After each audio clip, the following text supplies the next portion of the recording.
Closing time if listening or watching on demand. Good luck.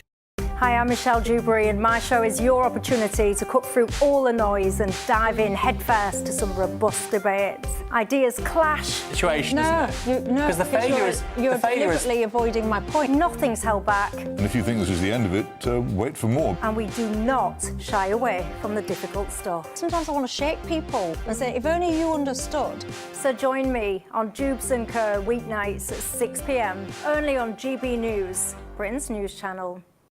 It's Patrick Christie's Tonight, and here we do things differently. It's explaining the absolute madness of this, doesn't it? It's explosive. I mean, this is very good. It's lively. 850. Your government sat there, Sean, and it did nothing. It's controversial. And the Middle East has been in turmoil since before I was born. It's everything you need to kickstart your evening. Everyone's had their Weetabix tonight. I love to see it. That's Patrick Christie's Tonight, weeknights from 9 p.m. Only on GB News, the People's Channel, Britain's news channel. Mornings don't have to be tiresome, especially if you have the right company. Wake up to news as it happens, opinion and debate, and of course, a little bit of entertainment too. Because when the kettle's on, we're on. That's Breakfast on GB News, a show worth waking up for. Every morning from 6 a.m. Only on the People's Channel, Britain's news channel. We'll spread the news, you spread the word. Join me, Camilla Tominey, for a frank and honest discussion with those in power that cuts through the spin and gets to the heart of the issues shaping our nation. You haven't confirmed that you want to stand as leader, but you haven't ruled it out either. This report basically says that he's not fit to stand trial. Is he indecisive? Incompetent? I deliver the dose of reality Westminster needs. That's the Camilla Tominey Show at 9:30 every Sunday on GB News, the People's Channel, Britain's news channel.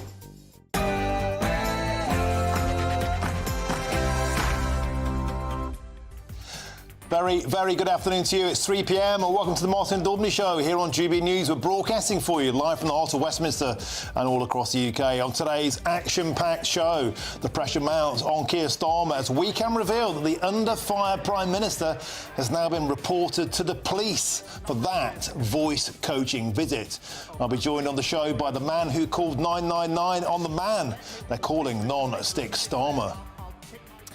And the mother of Barnaby Webber, who was stabbed to death by psychopath Valdo Callaghan, has branded the inquiry into NHS failings a horror show. On today's show, I'll be joined in the studio by Emma Webber, who says there are other Callaghanes out there. Enough is enough. From today, change will happen, and we will ensure it. And a group of panicked Labour MPs from 89 seats where Reform came second at the general election are urging Sir Keir Starmer to shout louder on both legal and illegal immigration. I'll be joined by one of the Labour MPs to ask them, is this the beginning of a red wall revolt? And at 4 p.m. today, Reform UK will hold an emergency press conference. They're expected to blast Labour's plans to cancel May's elections in 9 council areas, meaning 5.6 million votes will be postponed. We'll be there for you live, exclusively on GB News. And that's all coming in your...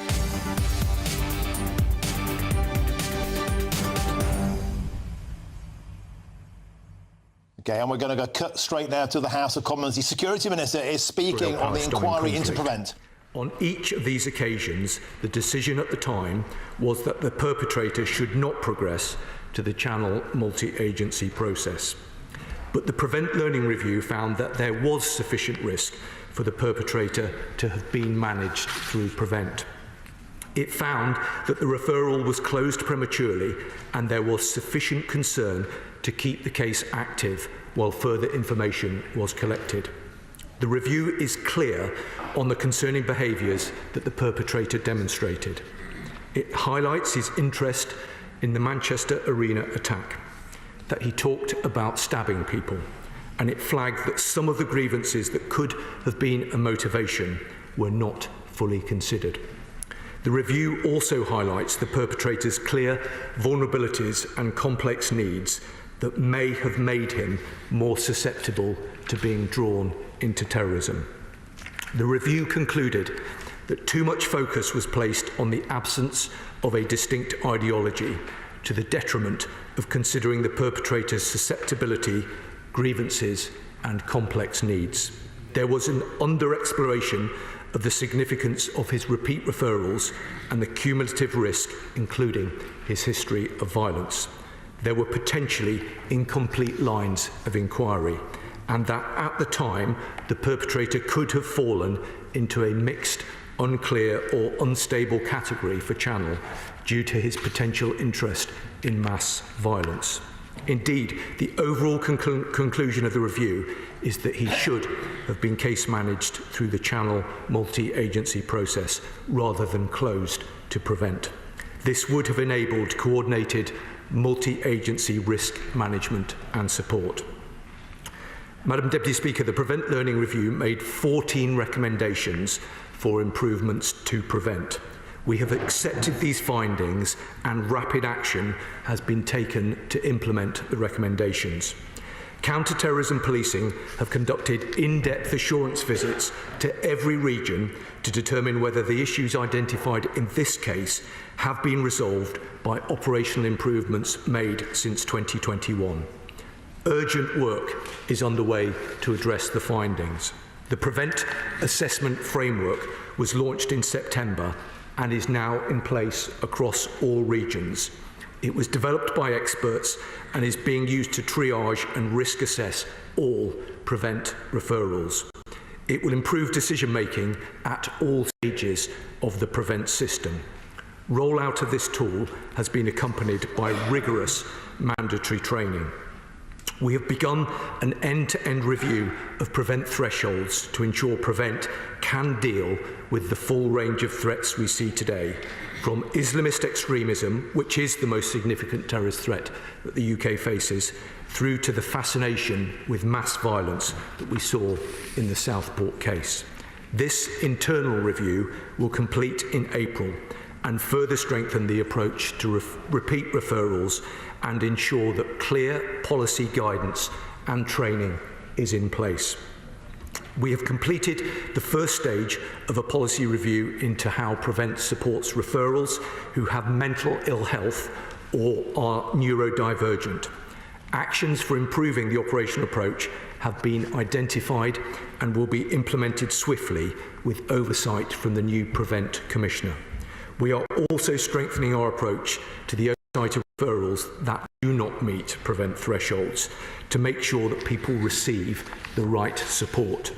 Next week, a pilot starts in several local areas to test new approaches to cases that are transferred to other services. And of course, the government has appointed Lord Anderson as interim Prevent Commissioner.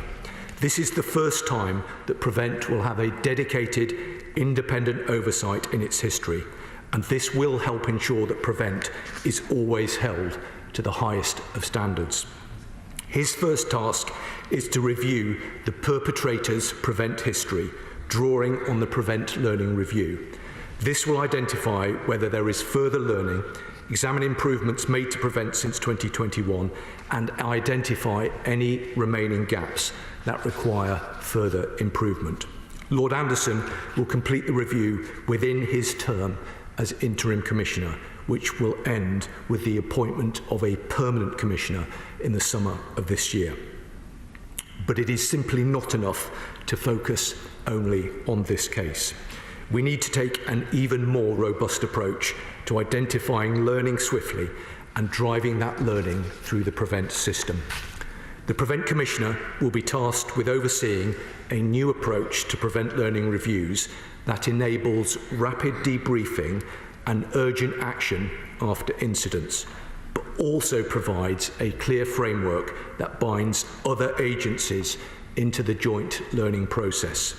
Transparency and enabling public scrutiny is also fundamental, and that is why we will take steps to publish the findings of other independent Prevent learning reviews where there has been an incident of national significance.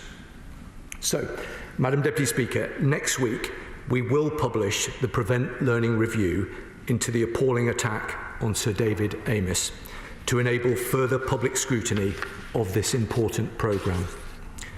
Madam Deputy Speaker, the first duty of government is to ensure the security of our country and the safety of our people, because nothing matters more. And while we can never undo the hurt and pain caused by this unthinkably wretched attack, we can, we must, and we will do everything in our power to prevent further atrocities. As the Prime Minister said, Southport must be a line in the sand for our country. If that means asking difficult questions about shortcomings or failings, so be it. If it means holding institutions and processes to account, we will do so without fear or favour.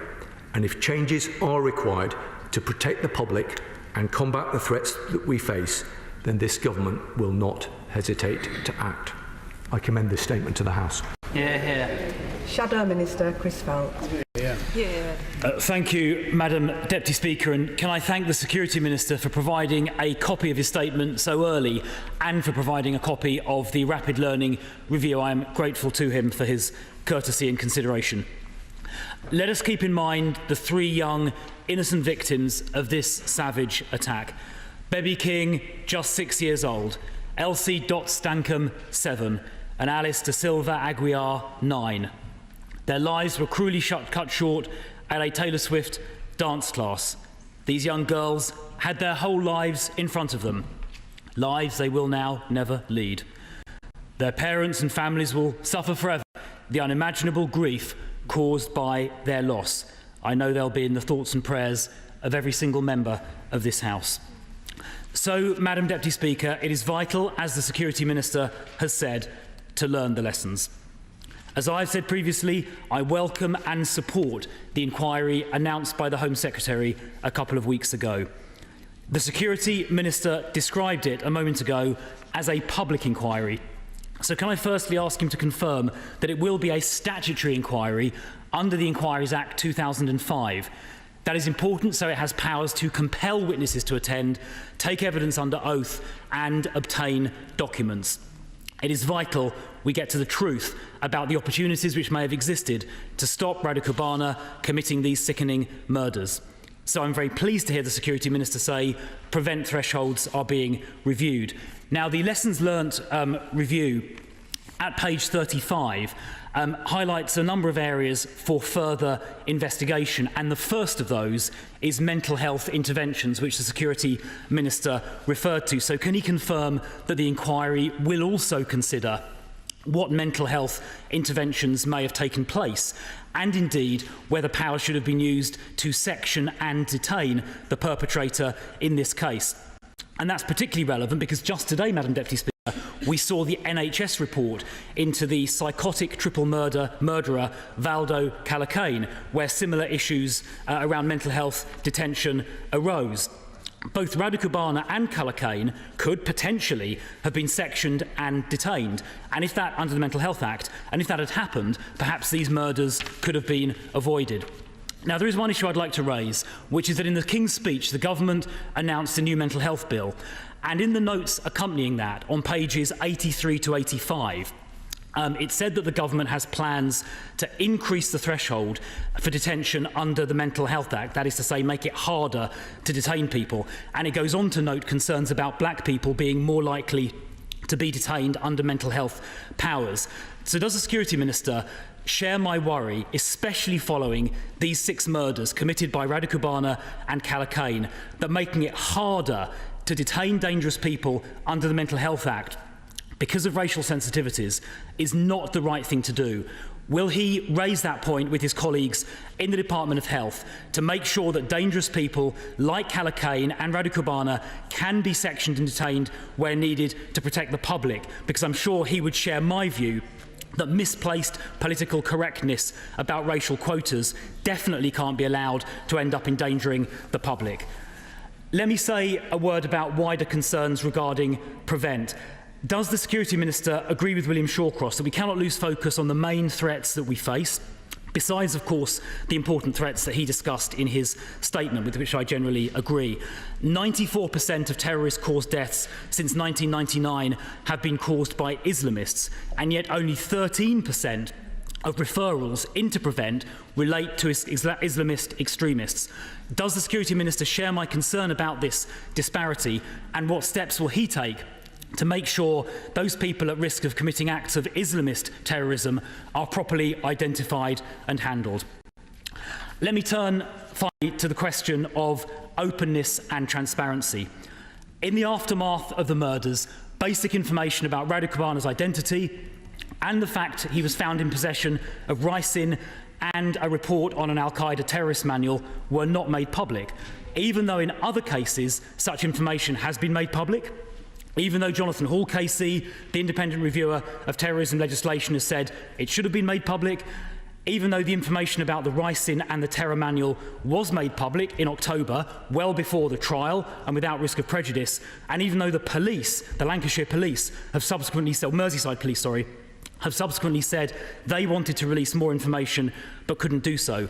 That created an information vacuum that was filled by untrue rumour, which arguably fuelled the subsequent riots. So finally, will the Minister confirm that the inquiry into the Southport tragedy will cover communications to the public afterwards, and whether more should have been disclosed more quickly?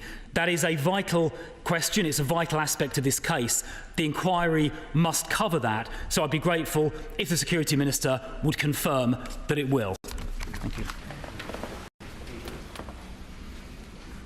Madam Deputy Speaker, can I thank the Shadow Home Secretary for the questions that he has put? And let me say that he's absolutely right to focus our thoughts on the victims and the unimaginable pain that has and will continue to be suffered by their families.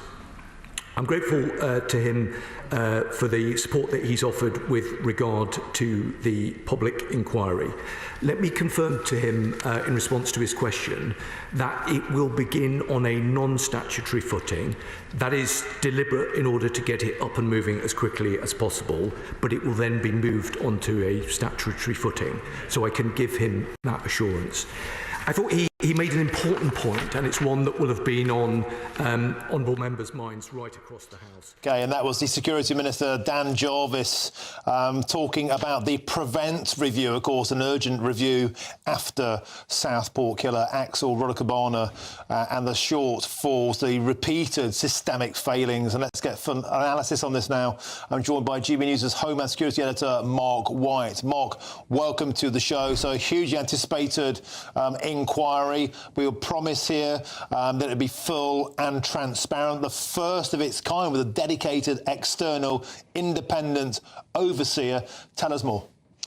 Well, I think the standout point really from this is the acknowledgement from this review that Prevent was just too fixated on trying to find an ideology to attach to Axel Radu Kobana, that they didn't take into account that he had been referred to them 3 times, that he had also been referred to the police on multiple occasions. In fact, there were 15 contact points over the years involving Axel Radu Kobana. What that means is 15 occasions where he either came to the attention of the police, social services, NHS, to Prevent, of course, as well.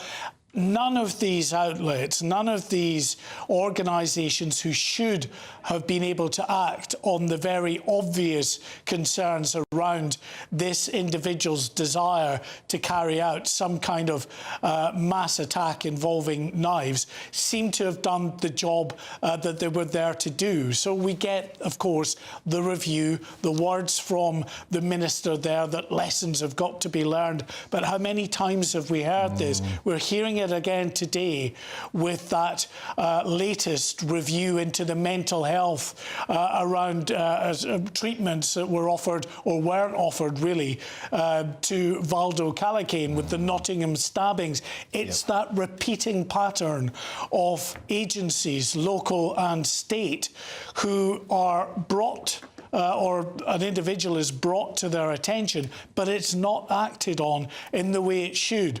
So it remains to be seen what this will actually mean in practice for Prevent. We're being told that the threshold will be lowered, that this individual should have been referred upwards from the Prevent Counter-Extremism programme to the next level, which is called Channel. The Channel programme allows then for that direct intervention to push people away from that path down towards violent extremism. He wasn't, but now Prevent, according to what the Minister has said there and the Home Secretary, will be under no illusion that that is what they have to do. They have to get away from this obsession with just finding out about an ideology and actually look at the potential risk that people are posing. And I wonder more wise as well if an obsession with the far right made them take their eye off the ball. And on that point of the Nottingham inquiry in my home city, Valdo Callacane, I'll be joined by Emma Webber in the studio at 5 p.m. and she was just amazing today, saying no more of this. Lessons must be learned. No more. We can just talk about it. Things have to be done. People have to be held to account. Mark White, thank you for that excellent summary and thanks for joining us on the show. Now, coming up, the pressure mounts hugely on the Prime Minister Keir Starmer as we can reveal that the under fire PM has now been reported to the police for that voice coaching visit. And I'll be joined next by the man who called 999 on the man they're calling Non-Stick Starmer. That's next with me, Martin Daubney, on GB News, Britain's News Channel.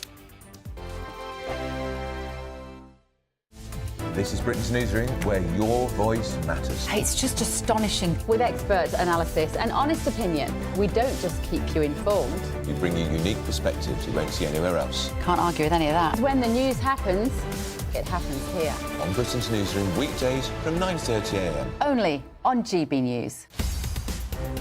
In the GB Newsroom, we bring you the news as it happens. With our team of dedicated journalists across the UK, we're ready to keep you up to date with what's happening every half an hour, every single day. Bulletins here on GB News, the People's Channel, Britain's news channel. GB News Breakfast, every day from 6 a.m. Newly released MI5 files reveal that Queen Elizabeth II was kept in the dark over the treachery of a senior courtier. Yeah, for almost a decade. This is Sir Anthony Blunt, who played a double life, passing intelligence, the KGB, during World War II as a senior MI5 officer. But, remarkably, he was allowed to keep his position amid fears of a major scandal if the truth came out. Well, now those files have been released by the National Archives, which includes the Queen's response to finding out a trusted member like Anthony Blunt was really a traitor. Well, joining us now in the studio is GB News royal correspondent Cameron Walker. Good to see you this morning, Cameron. This is astonishing. Oh, absolutely. And this wasn't a little spy. This was Anthony Blunt was a full-blown spy. He passed to the Soviets the D-Day deception plans during the Second World War. He was working for MI5, but a double agent for the KGB as well. The wrong plans. He passed on the plans. The wrong ones. The wrong one in 1944. Yeah. Exactly. But he then got a job inside Buckingham Palace as one of the Queen's most trusted aides and courtiers, the surveyor of her art, essentially like kind of an art advisor for her late Majesty. There was always suspicions about Anthony Blunt way back in the early 50s because he was part of this notorious Cambridge spy ring, a group of 5 boys recruited at Cambridge. 2 of these people fled to Moscow in 1951. Anthony stayed behind in London and subsequently got a job inside Buckingham Palace. And it wasn't until 1964 that he confessed to his treachery. The reason he confessed was because he was granted immunity. GB News, the People's Channel. We're proud to be GB News, the People's Channel. And as you know, we always love to hear your views. Now, there's a new way of getting in touch with us at gbnews.com/yoursay. By commenting, you can be part of a live conversation and join our GB News community. You can even talk to me, Bev Turner, or any of the members of the GB News family.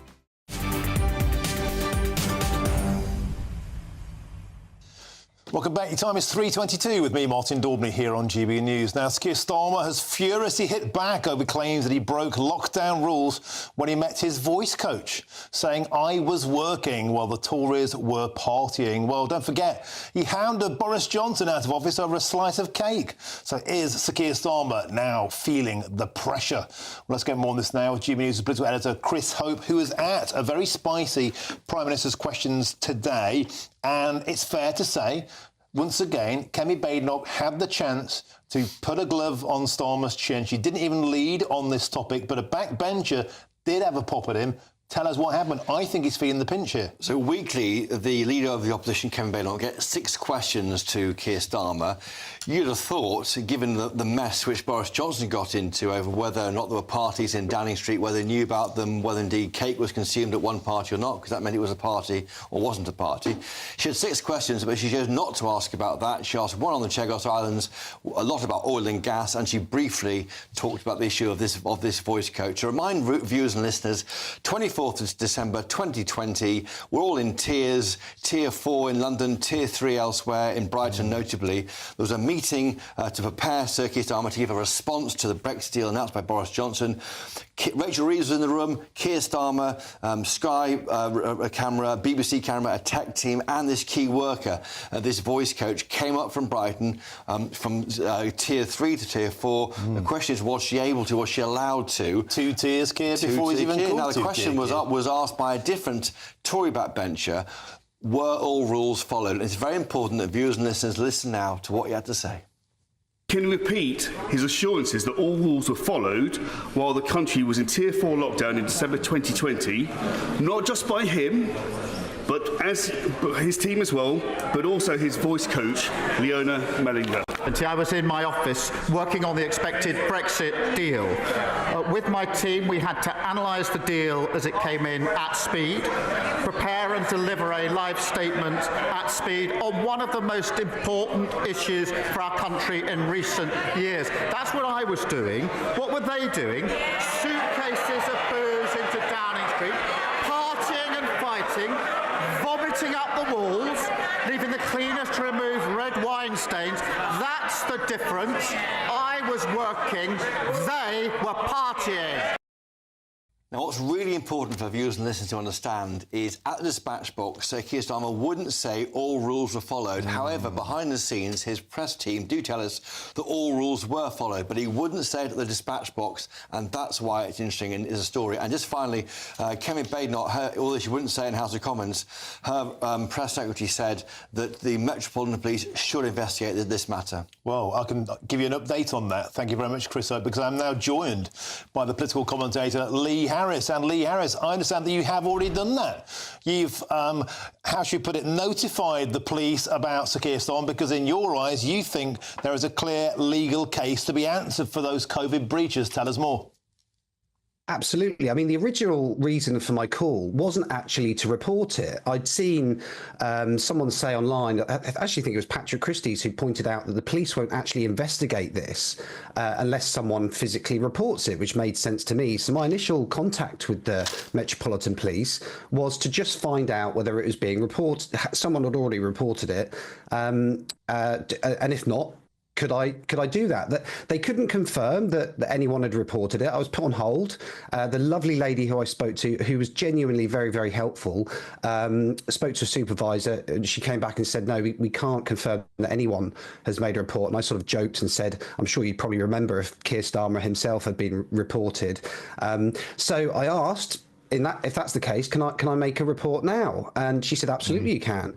So I made 2 separate reports because, as I see it, there are 4 clear breaches, which I'll go into in a minute. So Leona, sorry, how do you pronounce her name? The voice coach. There's a clear breach for that. So I went through the report of what she had done, and there was also obviously Keir Starmer's breach as well.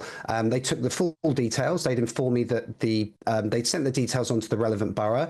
I was sent a reference number via text, which I have, and we're good to go. So there doesn't appear to be a time limit or a statute of limitations on this. So I'm hoping this will instigate an investigation.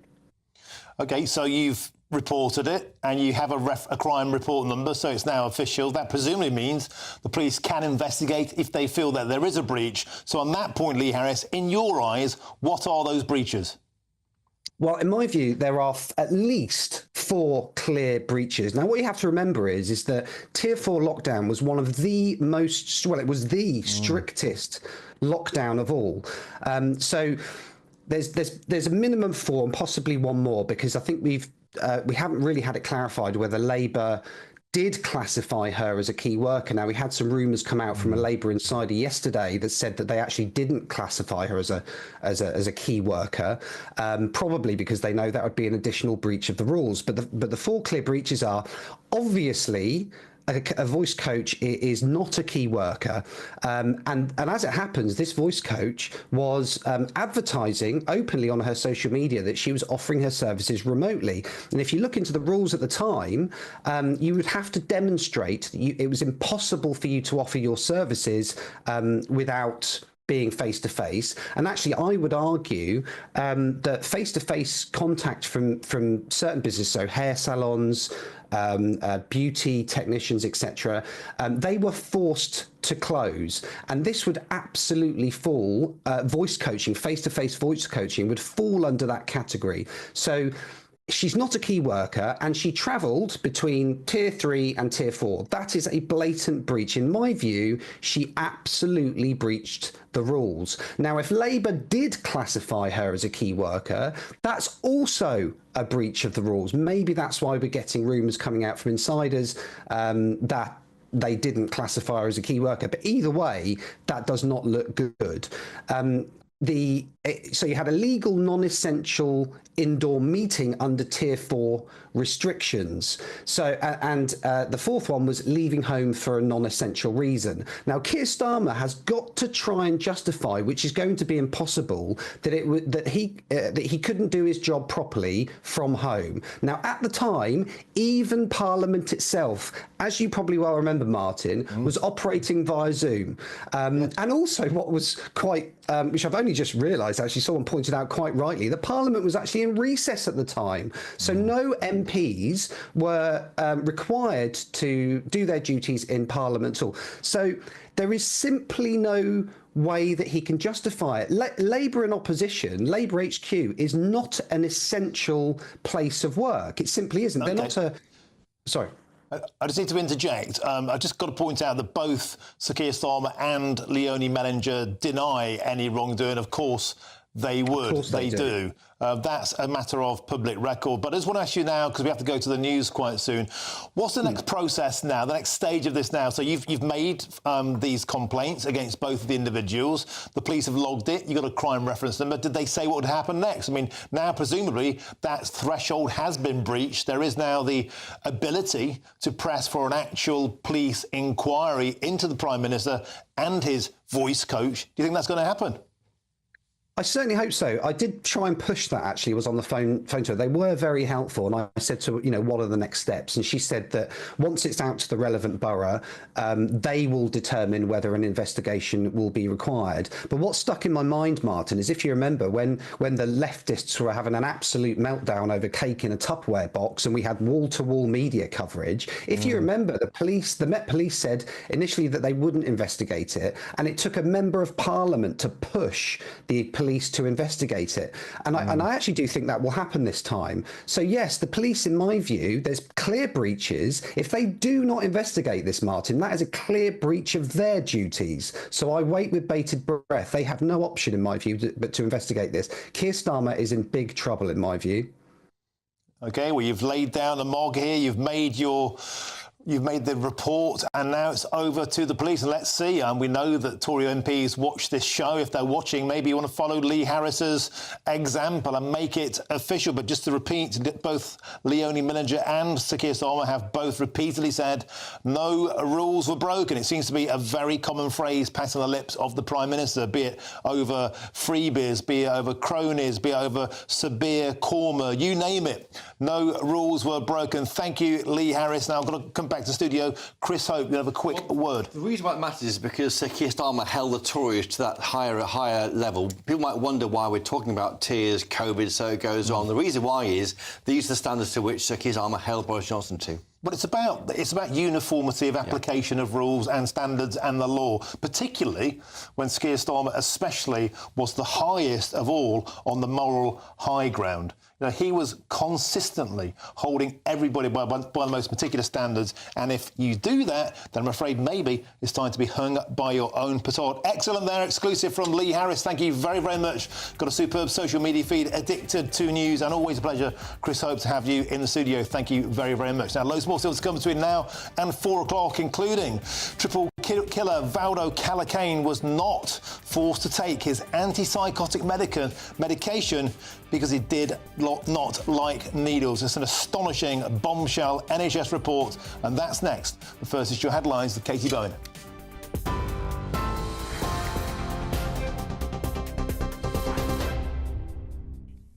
Martin, thank you. Your top stories this hour. Security Minister Dan Jarvis has been speaking in the House of Commons a short time ago, calling for an urgent review to address the findings of the Prevent Learning Review into the Southport killer Axel Rudakabana. The review found that there were 15 contact points between Rudakabana and authorities, including Prevent and the police, over the years, with the review also finding that the Prevent referral was closed prematurely, with lines of inquiries not followed through. Here's what the Minister had to say. The review concluded that too much focus was placed on the absence of a distinct ideology, to the detriment of considering the perpetrator's susceptibility, grievances and complex needs. There was an under-exploration of the significance of his repeat referrals and the cumulative risk, including his history of violence. Elsewhere, the Prime Minister locked heads with Kemi Badenoch in Prime Minister's Questions this lunchtime over the Chagos Islands deal. The Conservative Party leader challenged Sir Keir Starmer on the money being spent on the deal, with the Prime Minister hitting back by arguing that legal certainty was needed over the status of the islands and the strategically important Diego Garcia military base. This is money that belongs to our children and their children. This is an immoral surrender, so North London lawyers can boast at their dinner parties. This is a military base that is vital to our national security and to national security. A number of years ago, the legal certainty of that base was thrown into doubt. And let me, Mr. Speaker, let me be clear, and I'll pick my words carefully. Without legal certainty, the base cannot operate in practical terms as it should. That is bad for our national security, and it's a gift to our adversaries. The families of the 3 Nottingham attack victims have demanded a full statutory inquiry, saying names must be named after an independent review has revealed killer Valdo Calacane's fear of needles prevented him from taking antipsychotic medication before the killings. Barnaby Webber, Grace O'Malley Kumar and Ian Coates were murdered in the summer of 2023 by Calacane. Health Secretary Wes Streeting says it's clear there were failings in how the care provided to Calacane was managed at every level. Grace's father, Dr. Sanjoy Kumar, says for the loss of our beautiful, brave daughter Grace, there must be change. Barnaby Webber's mother has called for a meeting with the Prime Minister. Those are the latest GB News headlines. More from me in half an hour. For the very latest GB News direct to your smartphone, sign up to News Alerts by scanning the QR code or go to gbnews.com/alerts.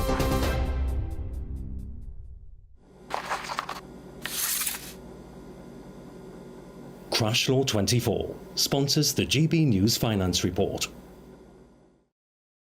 Here's a quick snapshot of today's markets. The pound will buy you $1.2510 and €1.2001. The price of gold is £2,296.16 per ounce, and the FTSE 100's at 8,595 points. Crash Law 24 sponsors the GB News Finance Report. Hello again and welcome to the latest update from the Met Office for GB News. It's a beautiful day out there for many of us, but there are still some showers in the north of the UK. However, those showers will ease overnight, skies will clear widely and we'll see frosty conditions return up and down the country. High pressure is building in from the south. That's what's leading to plenty of sunshine during the rest of the day. And into the evening, clear spells predominant across England, Wales, Northern Ireland, southern Scotland. Still some patchy cloud for central and northern Scotland. One or two showers at first, but they tend to fade away overnight. Even the cloud starts to disappear. We keep a breeze up towards the west and north of Scotland. That will help to keep temperatures in the mid-single figures. Otherwise, temperatures are closer to freezing, if not a few degrees below as we start off Thursday. So certainly a chilly start to the day with a widespread frost. Temperatures down below freezing across the Highlands and the Grampians, but for the north and west of Scotland, frost-free, albeit a bright start to the day. Northern Ireland, plenty of frosty weather around, but plenty of sunshine as well. And across England and Wales, temperatures dipping to -2 to -5 Celsius in some of the more sheltered parts of the countryside. But there will be some freezing fog patches around, particularly towards the East Midlands into East Anglia. They could be slow to clear during the morning. Away from those freezing fog patches, the vast majority will just get a crisp but bright winter's day. Plenty of fine weather, some patchy cloud arriving into the south, perhaps the odd shower along the south coast along with a bit more of a breeze, but actually you'll be unlucky if you're caught by a shower because for the vast majority it is dry and bright. And then another night where we've got clear spells up and down the country on Thursday night. Again, some patchy cloud coming and going across southern counties, so perhaps keeping things frost-free here. And it will be increasingly cloudy from the south into the weekend. That cloud could even bring some sleet or snow at first on Saturday. The latest GB News travel. Good afternoon, I'm Alan Wright. In West Yorkshire, the M62 westbound has two lanes shut after a collision. It's between junction 23 for Huddersfield and 22 for Rishworth Moor. Also in West Yorkshire, the M1 northbound is partly blocked by a broken down lorry. That's on the entry slip at junction 40 from Wakefield and the A638 turn-off. In Suffolk, the A14 eastbound is partly blocked after a breakdown. It's between junction 40 at Higham and junction 41 for Risby. And in West Sussex, delays on the M23 southbound. That's partly blocked by a broken down caravan. It's just by the exit slip to Crawley at junction 10. You can stay up to date throughout the day by visiting our website gbnews.com.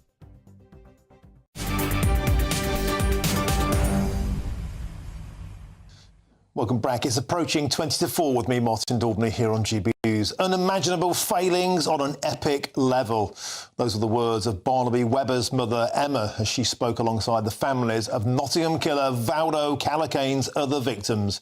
And now they're demanding a full public inquiry. Our Homeland Security editor, Mark White, joins us now. Mark, it was an astonishing press conference earlier on this morning. The victims of the deceased in that room there. James Coates, the son of Ian Coates, said that maniac could have been stopped on multiple times. Emma Webber said he got away with murder, saying we can have no more. Lessons must be learned. We need a full inquiry where people are actually held to account. 600 previous reports into NHS mental health failings. Mark White, an incredible press conference. Tell us more. Yeah, listen, it's difficult not to swear when you're talking about yet another litany of failures from the state and local agencies who should be there, whose very job it is to try to prevent people from harming the wider public. And yet again, with Valdo Calacane, a man who came to the attention of the medical services back in May of 2020 after violently attacking and threatening neighbours, something he did repeatedly over more than 2 years, also assaulting the police. He was committed under the Mental Health Act to hospital care on 4 different occasions, and he complied with treatment in those hospital settings, but it was out in the community where he refused to take his antipsychotic medication, having been diagnosed as a paranoid schizophrenic. And the authorities knew fine well just what a danger he was. They had their own protocols in place to ensure that if they attended his house, they didn't do it alone, they did it in pairs, they had escape routes planned. They knew what a dangerous individual this was, but yet gave up on him when this man refused to take his antipsychotic medication. You can understand how the families here are in absolute bits, having to deal with the loss in such a brutal way of their loved ones, and then to see these failings laid out so bare. This is what Emma Webber said during that news conference. September 2022, we delivered our beautiful child, aged 18 years old, to Nottingham to start the next part of his life, to study, to grow up, to play his beloved cricket, to make a whole new range of friends in a city he had already come to love. Little did we know what an unsafe city he was being left in, and what evil awaited in the shadows in the early hours of the morning on June the 13th, 2023. In this city alone, since the year 2000, there have been 50 murders through mental health, 50 homicides under mental health alone. 50 homicides since 2000 linked to mental health, and definite failings exposed in at least some of those cases as well. So again, a pattern that's repeating itself, and that's why the father of another of the victims, Grace O'Malley Kumar, the father, Dr. Sanjoy Kumar, said that these people that made those decisions need to be named. Let's listen to him. It is now confirmed by the Care Quality Commission, the Mental Health Trust, the NHS Homicide Review, that Valdo Calacane was not a treatment-resistant schizophrenic. He simply failed to take his medication, and that he was fully culpable for failing to take his medication.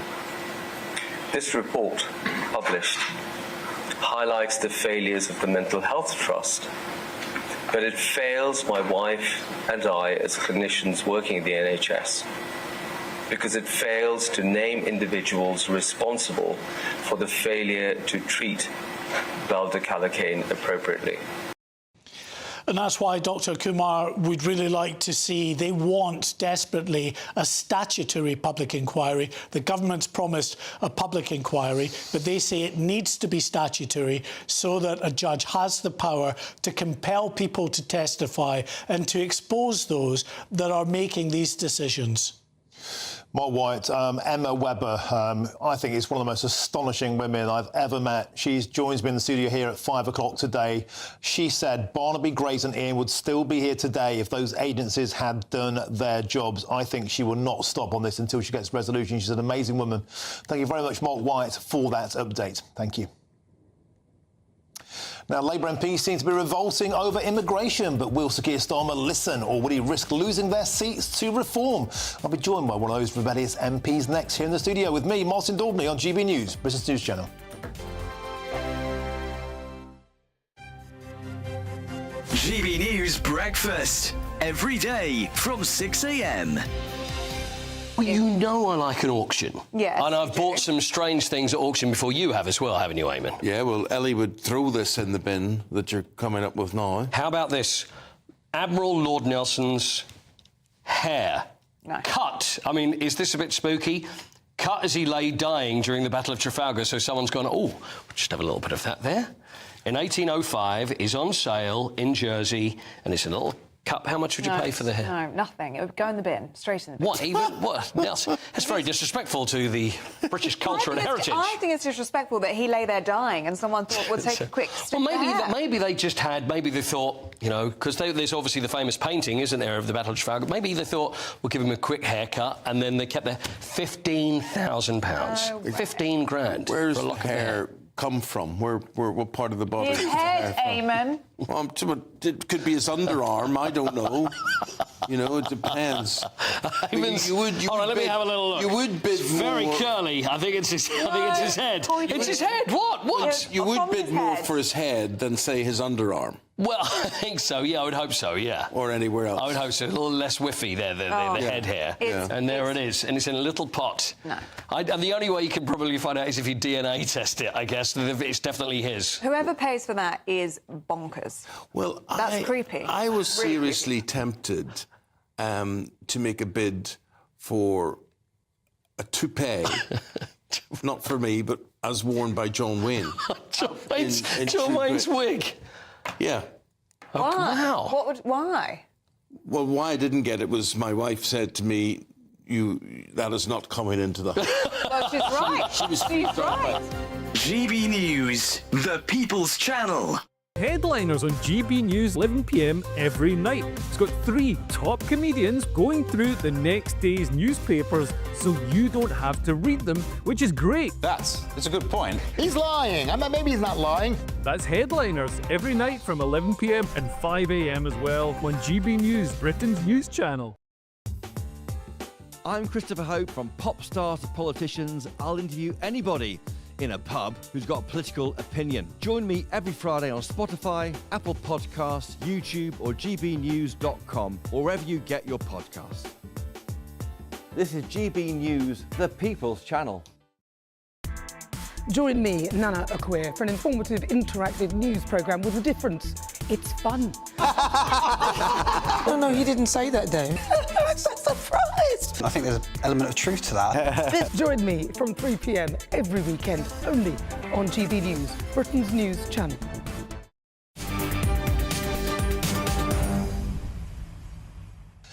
Welcome back. Time is 3:48 with me, Martin Daubney, here on GB News. Now, a group of Labour Party MPs are calling for a stronger message on immigration, both legal and illegal, to head off the electoral threat of Reform UK. Well, joining now in the studio to discuss this new issue for Keir Starmer is the Member of Parliament for Dover and Deal, Mike Tapp. Mike, welcome to the show. Hello. Always a pleasure to have your company. A lot of people out there will be echoing the same sentiment. Talk is easy, but action is tougher. There are 89 seats where Reform came second to Labour. Nigel Farage is going hard on the topic of immigration. And a group of you, it seems, are gathering forces behind the scenes. Is this the beginning of a red wall rebellion to try and force Keir Starmer to be tougher on immigration? Well, I'm really sorry to disappoint you, Martin. That's not the case. I think it's very informal. You know, we've got opposition in Parliament. It's really important that we talk about what we do to combat that opposition. But look, I'm really pleased that if there is anything like that being said, we're talking about amplifying the good work that we're doing. You know, under the Conservatives, they opened the borders. We had 400 in 2018, 150,000 since, so they didn't have any policy to combat it. Since we've come to government, we've set up the Border Security Command. That's brought in the likes of the security services. You'll see the bill illegal immigration's gone up Thursday, but the bill that came out on Thursday will bring in those disruptive measures so we can treat the smuggling gangs like terrorists, and that's really important. At the same time, we've deported record numbers, 16,400. That's 25% higher than same time last year. But Mike, 19% higher on violent offenders. So but you know full well that 16,000 is a drop in the ocean. There could be as many as 2 million people here illegally. We don't know who half of them are, where they come from, if they're criminals, terrorists or whatever. 16,000, commendable, but it's small beers compared to the bigger issue. I've got a question for you. Has the Labour Party got a problem with this issue in the same way the Conservative Party had a problem with Brexit? Half of them didn't really want Brexit. Half of them did. Half of your lot seem to want to get stronger on immigration, but half of your lot seem to be refugees welcome. I can give you what I see, and that's that we are united on secure borders. And before Christmas, we saw Keir Starmer make his speech talking about milestones. The foundation of that was secure borders and national security. So we're taking this very seriously. To bring MI5 into the fight shows that we are treating this as a national security issue. Of course, it takes time. We've only seen the bill presented on Thursday, which will bring in those disruptive measures. I've seen how they can work. They can be very effective. We can get to the smugglers before we charge, which is really important because it disrupts their activity in the UK and further afield. But meanwhile, Mike Tapp, literally on your doorstep, on the beach outside your house, the boats are rocking up. No one's getting the memo from the people smuggling gangs about there being a clamp down. The numbers are getting worse. They're at record amounts. So talk is cheap. When are we actually going to see? Why don't we do something more drastic, perhaps, like tow the boats back, declare a state of emergency, like Donald Trump? You really think these white papers will have any effect? So actually, on the days that are viable to cross because of the weather, it hasn't increased. And the work that we are doing with the French, the Germans, the Dutch, the Belgians and the Iraqis is really important. But look, I said this to my constituents the day after the election, that there's no magic wand to wave to fix this overnight. We're now getting the legislation in place. We've set up the Border Security Command and we will see an impact, I'm sure about that. Can I quickly ask you, as we've got you here, I hate to do gotcha moments, we just had a guest on, Lee Harris, who's telephoned the police and reported to Keir Starmer and his voice coach to the police on what he believes are 4 serious breaches of COVID laws, which could trigger a police investigation. Do you think this could be a bit of a problem for the Prime Minister? Look, I wasn't a minister at the time, so my exact knowledge isn't there. But what I've seen is that there was a small team around him to prepare him for an important Brexit speech, I believe. And Keir's been really clear that no rules were broken. Do you think a voice coach, seriously, is an essential key worker? Well, look, people have teams around them. Prime ministers and leaders of the opposition have teams around them. Perhaps Kemi could employ a voice coach, because she's certainly not cutting through the Prime Minister's questions. Don't deflect onto that. Do you think a voice coach is a key worker? Seriously, look me in the eye and say that they're a key worker. That's not a decision for me to make, but I don't see a problem with having a small team around you to advise and help you when you're looking to make important speeches to the country. Do you think that sends out the message, irrespective of the party, be it Boris Johnson's Conservative or now the Labour Party under Keir Starmer? It seems to send out a message of one rule for you, one rule for others. Do as I say, not as I do. Absolutely not. There's a lot of people working through COVID. Leader of the opposition is a really important role to hold the Conservatives to account when they were destroying the country. We're now in power and we're working to fix that. Mike Tapp, thanks for popping into the studio. Always a pleasure to have your company. Thank you very, very much indeed. Now, the mother of Barnaby Webber, who was stabbed to death by Valdo Calacane, has branded the inquiry into NHS failings a horror show. And she joins me later on the show. And next, we'll be live at a Reform Party emergency press conference. That's with me, Martin Daubney, on GB News, Britain's News Channel. Now, here's your weather.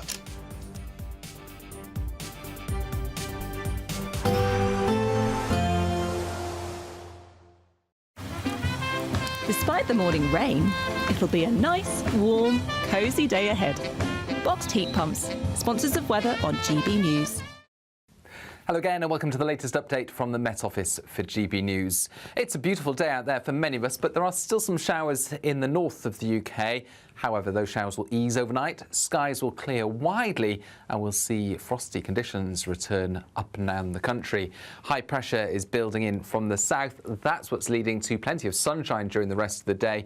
And into the evening, clear spells predominant across England, Wales, Northern Ireland, southern Scotland. Still some patchy cloud for central and northern Scotland. 1 or 2 showers at first, but they tend to fade away overnight.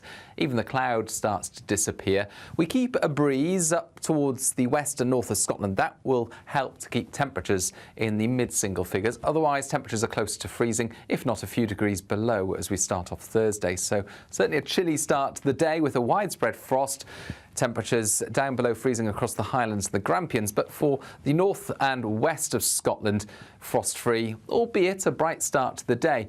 Northern Ireland, plenty of frosty weather around, but plenty of sunshine as well. And across England and Wales, temperatures dipping to -2 to -5 Celsius in some of the more sheltered parts of the countryside. But there will be some freezing fog patches around, particularly towards the East Midlands into East Anglia.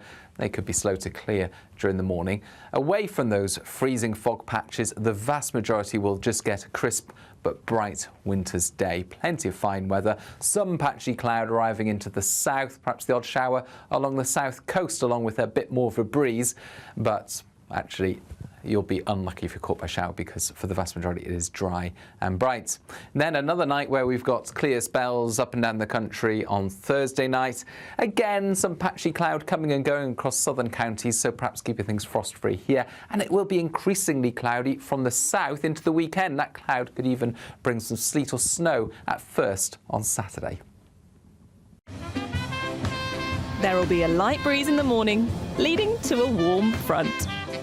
Boxed heat pumps, sponsors of weather on GB News. The latest GB News travel. Good afternoon, I'm Alan Wright. In West Yorkshire, the M1 southbound is partly blocked after a collision at junction 45 for Leeds Cross Green and the A63. Also in West Yorkshire, the M62 is partly blocked westbound after a collision between Huddersfield at junction 23 and Rishworth Moor at junction 22. In Nottinghamshire, the M1 southbound is partly blocked after a breakdown. It's between junction 27 for Hucknall and 26 for Nottingham and the A610. And in Leicestershire, delays on the M69 southbound.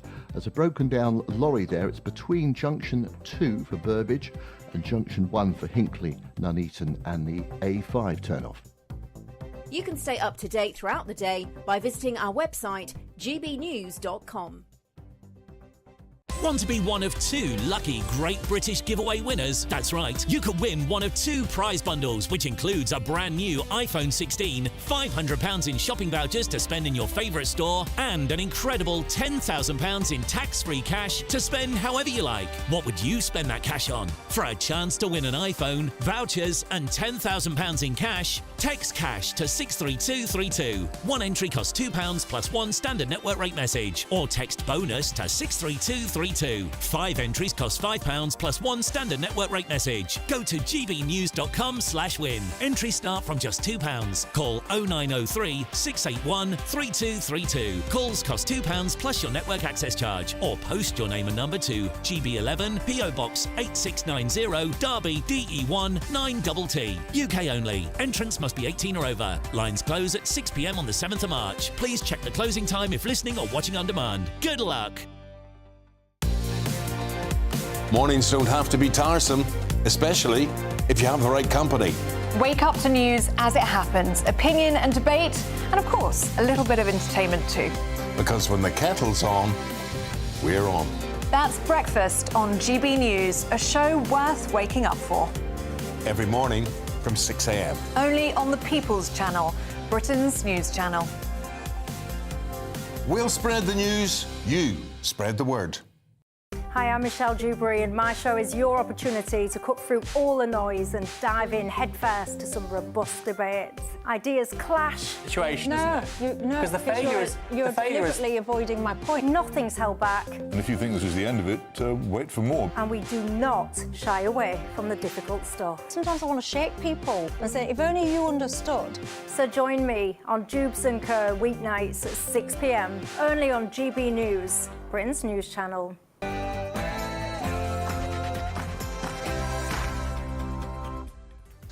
Very, very good afternoon to you. It's 4 p.m. and welcome to the Martin Daubney Show here on GB News. We're broadcasting for you live from the heart of Westminster and all across the UK.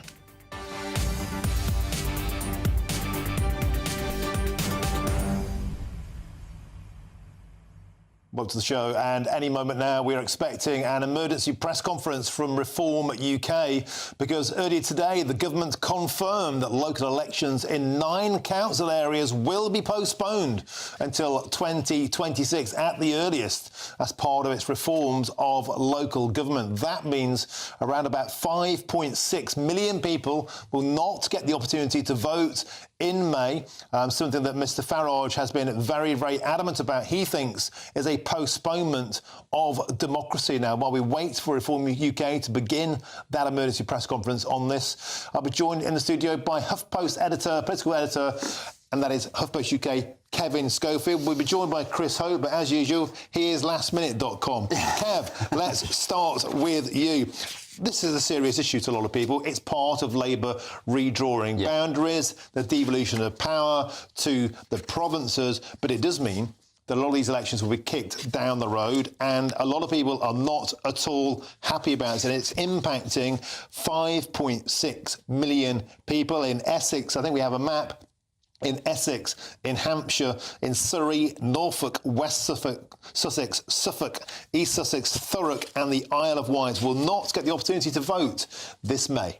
Yeah, exactly, and you can see why people might be annoyed about that. You know, the government since July has not, I think it's safe to say, got off to the best of starts, and I think maybe a lot of voters, and you're saying 5.6 million, and that's a lot of people would have been looking forward in May to getting the chance to pass judgment, not just on their local councils, but on the UK government at Westminster as well. So to be told, what are we, about 3 months out, that these elections are not actually going to take place and they're probably going to be kicked down the road for another 12 months. That's going to, I think, annoy quite a lot of people. What's interesting when you look at the political makeup of these areas, they're very Tory-leaning. So the initial conspiracy that Sir Keir Starmer's Labour Party are kicking the can down the road to stop their party getting a bit of a kicking in May, seen as a referendum on Sir Keir Starmer on the first term of his government. Actually, the areas that have been nominated are largely Conservative-leaning. Yeah, exactly. And these are councils which have requested a delay. So this isn't the government saying we're delaying this one, we're delaying that one. They've been requested. We're going to cross now to that press conference. Nigel Farage and Zia Yousaf about to deliver.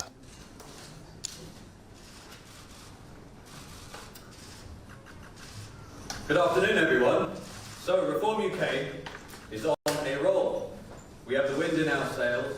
In fact, we have all of the momentum in British politics. This is a movement of incredibly enthusiastic, patriotic British people who know in their hearts that the United Kingdom can once again be the poised, prosperous, powerful country that it once was. Now, over the last 7 months, since I've been chairman, me and Nigel have been working incredibly hard to professionalise the party, to lay the foundations for a party that will not just become the next party of government, but become the new natural party of government. And if we wind the clock back to a year ago, we talk about momentum, this party had no branches in the UK. Today it has over 400 branches across the country. If we think back to a year ago, we had about 20,000 odd members. Today, that number has increased almost tenfold in a year to closing in, and who knows, it might even happen during this press conference, 195,000, closing in obviously on 200,000. And if you look at the polls a year ago, Reform UK was averaging about 10% in the polls. Today, Reform UK is averaging 26% in the average of the polls. And of course, this week, that stunning YouGov poll, YouGov being that gold standard of pollsters, put us in a decisive lead nationally and meaningfully ahead of the Tory party. And it might be just because of this momentum that we had the extraordinary announcement today from the government, which Nigel will tell you more about. So without further ado, I'd like to introduce... OK, that is Zia Yousaf there speaking at the emergency press conference in Westminster, Reform UK. Now, we have a better audio feed for you now. Let's cross back live to that press conference. His favourite to be the next Prime Minister of the United Kingdom, Mr Nigel Farage.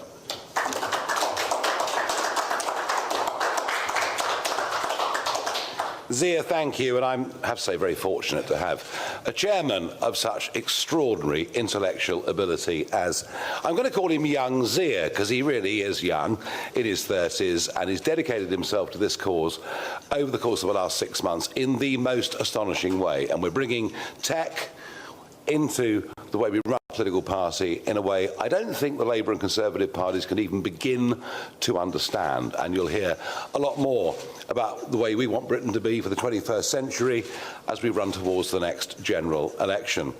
I'm here today because over the years, well, over more than 30 years, I've regularly put myself up for election because that's how we do things. We have elections.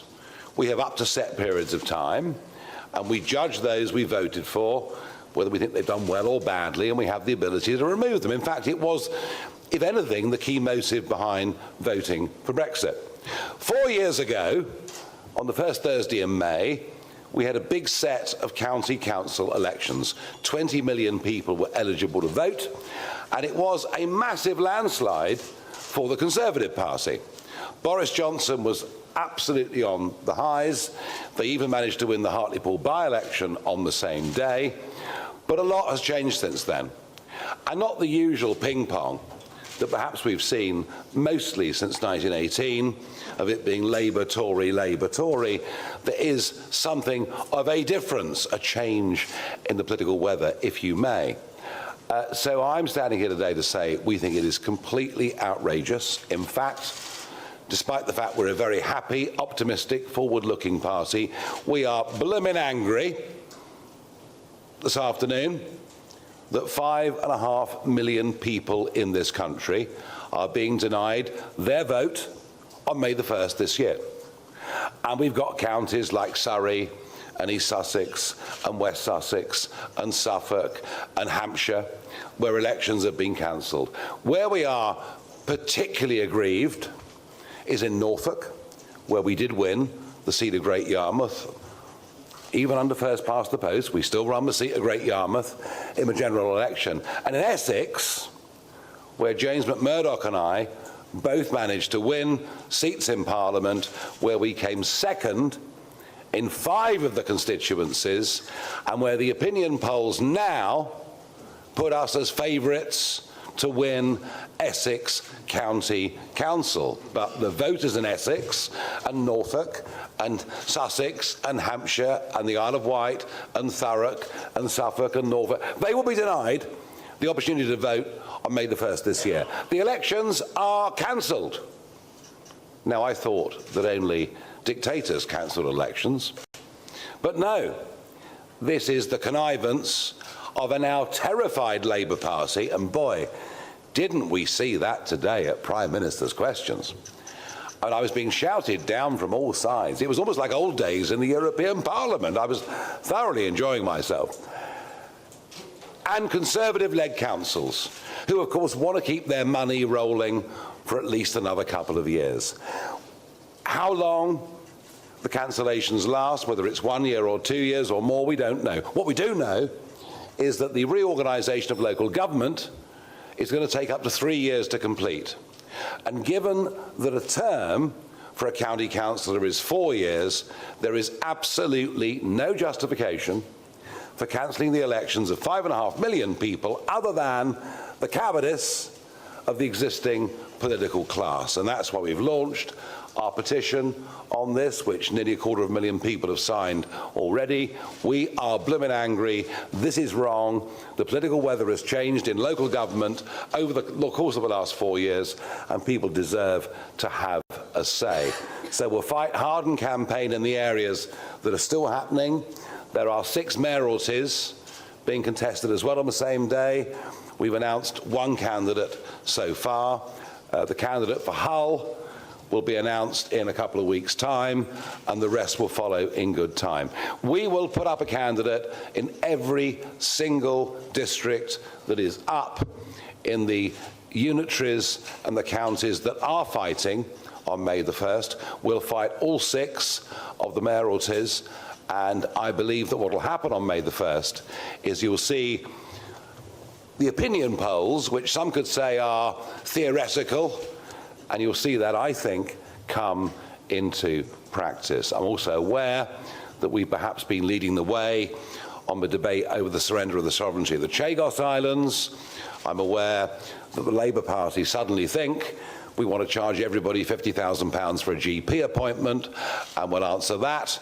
I'm also aware having made this statement this afternoon of our intent and our upset at what's happening to 5.5 million people, that unlike Kemi Badenoch or Sir Keir Starmer, Zia and I, who are at the helm of running this party, our MPs who are in the front row, are not afraid to have a press conference where any of you, whether you're considered to be favourable media or unfavourable media, have the chance to ask any question you want. So let it commence, but I'll make it very, very clear that we do not think that elections being cancelled is the right thing 4 years on from a Conservative landslide. The two parties have colluded so that people can keep paid jobs for another couple of years. It's wrong at every level, and I certainly know that in the counties affected, the vast majority of people will agree with us. Thank you.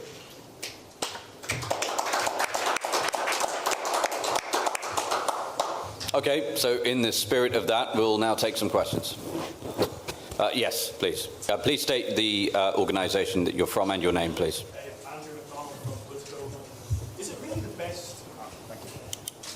Is it really the best use of public cash to hold elections for authorities that are about to be abolished? Given that it's going to take 3 years for the reorganisations to be in place, and that is 75% of the lifetime of the next term of local councils, and given that these radical changes are happening without any public consultation whatsoever, and by the way, I've got severe reservations about small, more rural district councils being swallowed up by unitaries that will be governed by the bigger towns or bigger cities, then yes, absolutely. It is ludicrous that we should extend the term, and in many cases on county councils, particularly cabinet, people who are quite well paid from the public purse. It is absolutely ludicrous that we don't take a temperature test of where public opinion is and have an open debate and consultation about local government. I mean, you know, do people actually want their local district council to be abolished? Do people think that a mayor going over 3, maybe even 5 unitaries in Essex is the right thing? And let's be clear, the Labour manifesto was not explicit in any way about these changes. So yes, let's make the reorganisation of local government. And by the way, you know, we're talking now about elderly care. We're talking now about children with disabilities. We're talking about potholes. And I'm not joking, actually something that affects the lives of millions of people. County councils have big budgets. County councils matter. County councils affect the daily lives of, 20 million people in the case of this set of elections. Yes, we should have new councillors, fresh open debate about these so-called reforms or changes. There is no justification for cancelling these elections whatsoever, other than sheer cowardice of what reform might do to them in those campaigns. Yes, please, the gentleman there.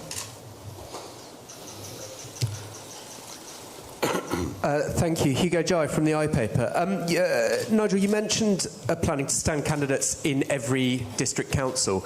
Does that mean standing candidates in every single seat that is going up for election, every single individual council seat? Do you know roughly how many people that would be and how many you've got in place already? Of those? So the original offering was for 2,216 seats to be up on May the 1st. Obviously, we didn't know until lunchtime today which ones have been cancelled, so I don't have the exact, to the nearest sort of 10 calculation, but it means us putting up 1,500 candidates. And I am absolutely promising, the chairman might wince, but I'm absolutely promising that we will put up a candidate in every single district that is up, because we think that Reform Now is the opposition in this country to the Labour Party. The Conservatives have self-surrendered that position by their own performance and behaviour. We want everybody to have the vote, the chance, the opportunity to vote for us. So yes. Yeah, I would just add to that, far from wincing, that is, as chairman, I'll tell you, that is what we are here to do as if we want to be the next party of government in the United Kingdom, the least we could do is ensure that every British person who is going to the ballot box has a Reform candidate to vote for. And to put that achievement in context, and we've been working incredibly hard, by the way, nobody more so than Nigel. I think it's really important to say that I know Nigel's this consummate performer in front of the media and has got this huge social media following, but I'll tell you, the majority of his time since I've become chairman, the majority of time since the general election, he has put into doing all the boring but incredibly important stuff if you actually want to win elections in a first-past-the-post system. So as Nigel said, just over 2,200 seats were due to be up in May. That is now, as a result of the appalling cancellations that have been announced today, it's going to be about 1,600. In May last year, Reform UK stood in 7% of the seats that were up, and that was without a vetting process, as all of you will know. And so, so now we have while it will not be perfect, the most thorough vetting process of any party. I think I'd say that with confidence and conviction, certainly at the council level. And we will stand, I'll tell you as chairman, we will stand in every single one of those 1,600 seats. It's critically important that we give every single citizen of the United Kingdom eligible to vote the chance to vote for a Reform candidate in May. Yeah, please. Thank you. I'm going to ask on a different topic, if that's okay. Donald Trump says he wants to take over Gaza and turn it into the Riviera of the Middle East. Do you agree? I love ambition. The thought of a wealthy, wonderful, thriving place with well-paid jobs, casinos, nightlife. I mean, it sounds very appealing to me. I'm not here to answer on behalf of everything the Trump administration has to say. What I will say is he's got off to the most extraordinary start as US president.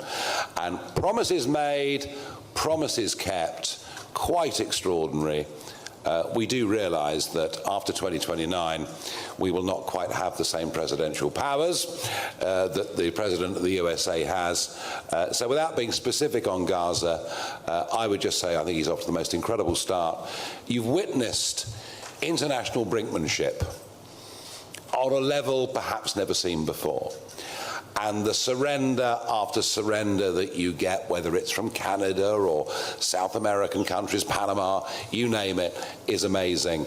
He views tariffs, particularly tariffs, as a transactional tool. Does it amazingly effectively. He can go back to the American people and say, I've got a better deal, I've put you first. The worry, of course, is that if the Chagos deal continues, and when the Americans wake up to the lies they've been told by Jonathan Powell, that we'll be included in a tariff regime that comes from the European Union.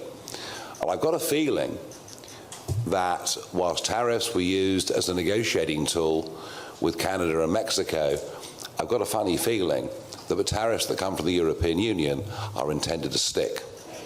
And we will find ourselves caught in that regime if they think we've betrayed not just our national interest, not just their national interest, but the interest of the Western world against the ever-increasing naval encroachment of China. China. Yes, please. Thank you very much. Harry Hilton, ITV. On local elections, I think you've both said before that you were hoping to win hundreds of council seats at these upcoming local elections. How does the cancellation of some of these elections hamper your ability to demonstrate the progress that you say you've made? And secondly, if I may, on Prevent, the review into the Prevent loadings after Southport is out today, and it says that some individuals made the wrong subjective decisions. Do you think individuals involved in that should lose their jobs over the failings in that case? OK, as far as the elections are concerned, they are cancelling elections in some of the counties in which we'd expected to do the very, very best. Essex being, in a sense, #1 on our hit list. Norfolk being not very far behind. And I'm not knocking our ability in Surrey or West Sussex or whatever it may be, I'm not. But certainly in Essex and Norfolk, I think we have every right to feel seriously aggrieved. As I say, our internal polling shows we're ahead in Essex, with maybe even a chance, of winning enough seats to certainly be in a governing or coalition governing position in that county. So we are really angry about this, but also, as I say, I mean, I've made the point already, you know, every 4 years people are entitled to vote for who runs their local council. People are also entitled to be consulted about whether to get rid of the district. I mean, for example, tendering. You know, I'm one of the MPs, along with Sir Bernard Jenkin, for tendering. Yeah, we've got Clacton, but Clacton's a town. Most of it is villages, small towns and rural. And yet we're going to be dragged in to a unitary authority where a big city, a big populace will dominate the debate. So it'll be an urban debate that dominates a rural community. So the idea this is devolution, that somehow is bringing power closer to the people, actually will operate in reverse. So I just think from every angle that we look at this, what is happening today is wrong. It's not been discussed, it's not been debated, but why not make it part of the election campaign running up to May the 1st, where different parties, Labour can stand and say, look, this is what we want to do. We can stand saying we don't agree with it, and the Tories can stand pretending they've got a foot in both camps, and that's pretty much where we are in British politics with most debates. No, I'm absolutely, this damages us. This decision damages us in terms of how we can perform on May the 1st. It's not to say we can't perform well. On Southport, I had left the House of Commons by the time the statement came, but Richard Tice, Deputy Leader, was there and will answer that. The podium, Richard. Thank you. Yes, the Security Minister made a statement in the House of Commons, which I responded to, about the Prevent Learning Review. And the reality is that what it has shown is that multiple failures, frankly of the most negligent kind that we could conceive, have been made by Prevent. And I think the British people want to know, frankly, that people are going to be... And that was Reform UK emergency press conference. Richard Tice there, Deputy Leader, still speaking. Nigel Farage addressed the press and the nation, and also Zia Yousaf, the party chairman. And the line that really leapt out there, we're going to analyse this now back in the studio with Kevin Schofield and with Chris Hope, our political editor, was this: they've cancelled the elections in the areas where Reform expected to do best. Number one, he said, was Essex on our hit list. Second was Norfolk. And he said, we're blooming angry about this. We're very, very angry that 5.5 million people have been denied their vote. I would add Thurrock to that. Those areas again: Norfolk, Suffolk, Essex, Thurrock, Surrey, East and West Sussex, Hampshire, Isle of Wight. All areas the Tories were defending, I would have thought, too, at these elections. 9 areas in total, 5 million people denied a vote on their council for up to 3 years, Nigel Farage was saying there, not just 1 year. It's democracy delayed. Is democracy denied? It is frustrating and annoying for him. We asked earlier, Kevin Baird, not spokesman, about this. They were they said they got 5 tests on this and they are against the changes, but no further than that. Lib Dems are saying it's an outrage because Lib Dems are not, of course, strong in those areas. No wonder Nigel Farage is saying to stitch up again by the main political system, or the big parties against him and his party. And Kevin Schofield, doesn't this fan exactly into the position that Nigel Farage, in many ways, feels the most comfortable in? It's the establishment against the man standing up for the minority, the oppressed minority. That's how he would like to portray it. And he said here, I thought only dictators cancelled elections. They are terrified, saying the 2 main parties colluding into denying Reform their democratic right and their moment to win in large areas of southern England. Yeah, I mean, it feels in a way as if they are playing into his hands with this. Now, this was, the way this worked was that these council areas requested whether they could postpone the elections. It was then up to the government to decide whether or not to accede to those requests. So these Conservative councils, which are postponing their elections, they're doing it by choice. It's not being imposed upon them by Labour. Now, what Angela Rayner said in the Commons today was that she had approved half of the requests that she received. We don't know what the other councils were. But, yeah, you can absolutely see why. It's meat and drink for Nigel Farage. He can turn around and say, you're being denied a voice. It's very much in chimes with Prime Minister's questions earlier when he got up to ask a question and he was being shouted down by Labour. He loves playing this anti-establishment figure, and this, as I say, plays into his Kevin, hands. he's got to, at some point, change that and pivot into being a future Prime Minister. That's what I find so interesting. Yes, he defines himself against the system, against big parties, always being shut out by the electoral system or by the big parties. But now he's nearly leading in the polls. He's now nearly in the polls anyway, the opposition.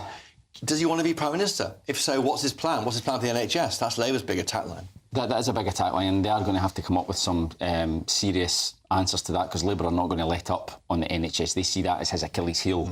And I think that would play well in those red wall areas where you have these working class voters who don't like the idea of the NHS being reformed into some sort of French-style insurance system. So he has to come up with answers on that. I think at the moment he can probably, 4 years out from an election, he can still get away with being the anti-establishment figure. But Chris is right, as we get closer to the election, and if he wants to be seen as an alternative Prime Minister, he has to put forward a more positive prospectus. I'm just getting some feedback here from Martin Baxter at Electoral Canvass. I asked him to do some predictions. Who's likely to win in these areas that have cancelled? You're right. Thurrock was predicted via the metrics to be a Reform takeover. No question. Thurrock would be a Reform takeover. Essex, a Reform majority.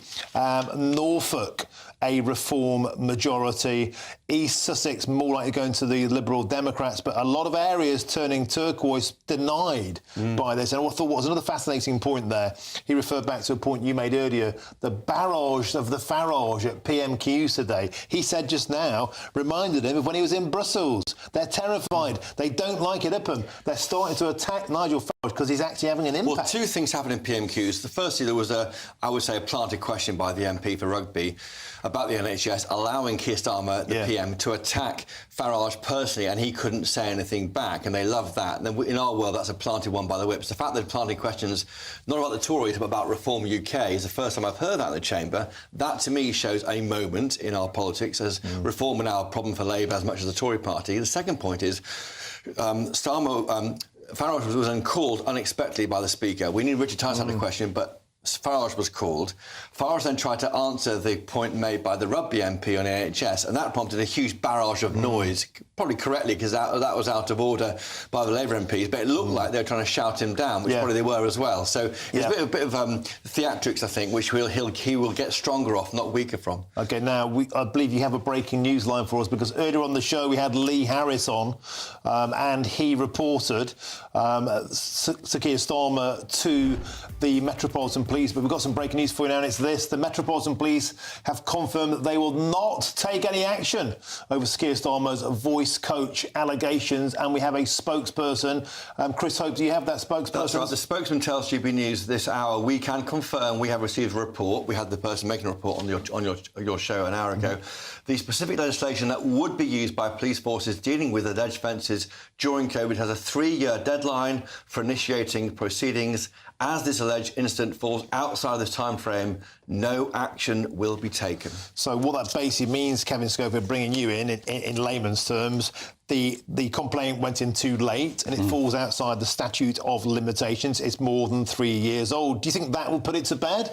Or will that make people say, well, he hasn't denied today that he didn't break the rules, but now the investigation cannot go ahead because it was initiated too late. Will this go away?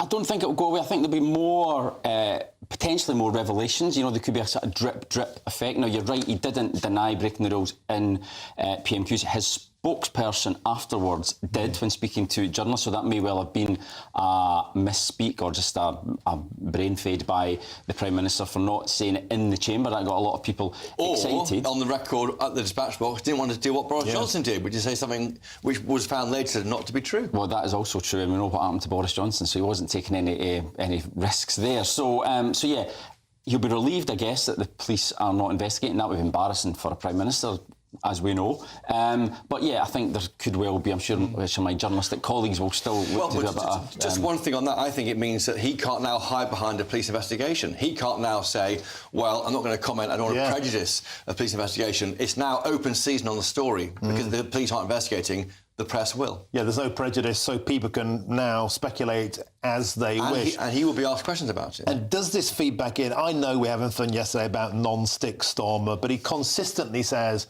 no rules were broken. Now we won't know if any rules were broken or not because there won't be an investigation. It still will give that whiff of the two-tier Keir nickname. The rules don't necessarily apply to the guy who consistently, pedantically and endlessly put those same rules to Boris Johnson. Has Keir Starmer once again wriggled off the hook? Well, as Kevin says, his press person behind the scenes says no rules were broken.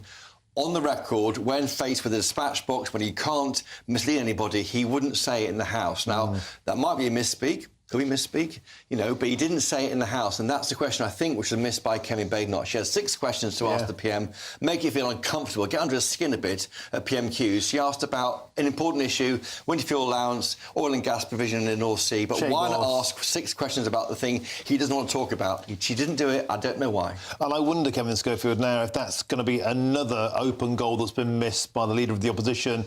It was there. The fish was in the barrel, waiting to be shot, just like in previous weeks. Kemi Badenoch chose not to engage on the topic. Now the moment has passed. If the police are saying there won't be an investigation, do you think the Conservatives might look back on this as another missed opportunity to nail down the Prime Minister on this topic at PMQs? Yeah, it's becoming a bit of a theme now, isn't it, Kemi Badenoch? Now, if you're being kind to her, you could say she's trying to wrong foot the Prime Minister by asking him about things that he probably wasn't expecting. He was going in there today thinking, I'm going to get asked on Chagos, I'm going to get asked on this voice coach. He wasn't. So you could say, if you've been kind to her, say, yeah, she's trying to keep him on his toes. But you look at Conservative MPs, speaking to Conservative MPs, they're pretty downbeat. Nigel Farage is the one who seems to be making all the political weather on the opposition side, and Kemi Badenoch's not. OK, Kevin Schofield, Chris Hope, thank you very much. Just to repeat there, the Metropolitan Police, the breaking news line confirming there'll be no investigation into Keir Starmer over those alleged breaking of rules during COVID by both Sir Keir Starmer and his voice coach. Lots more still to come between now and 5 o'clock, including Sir Keir Starmer has come under fire once again for his position over the Chagos Islands. But first, here's your news headlines with Katie Bowen.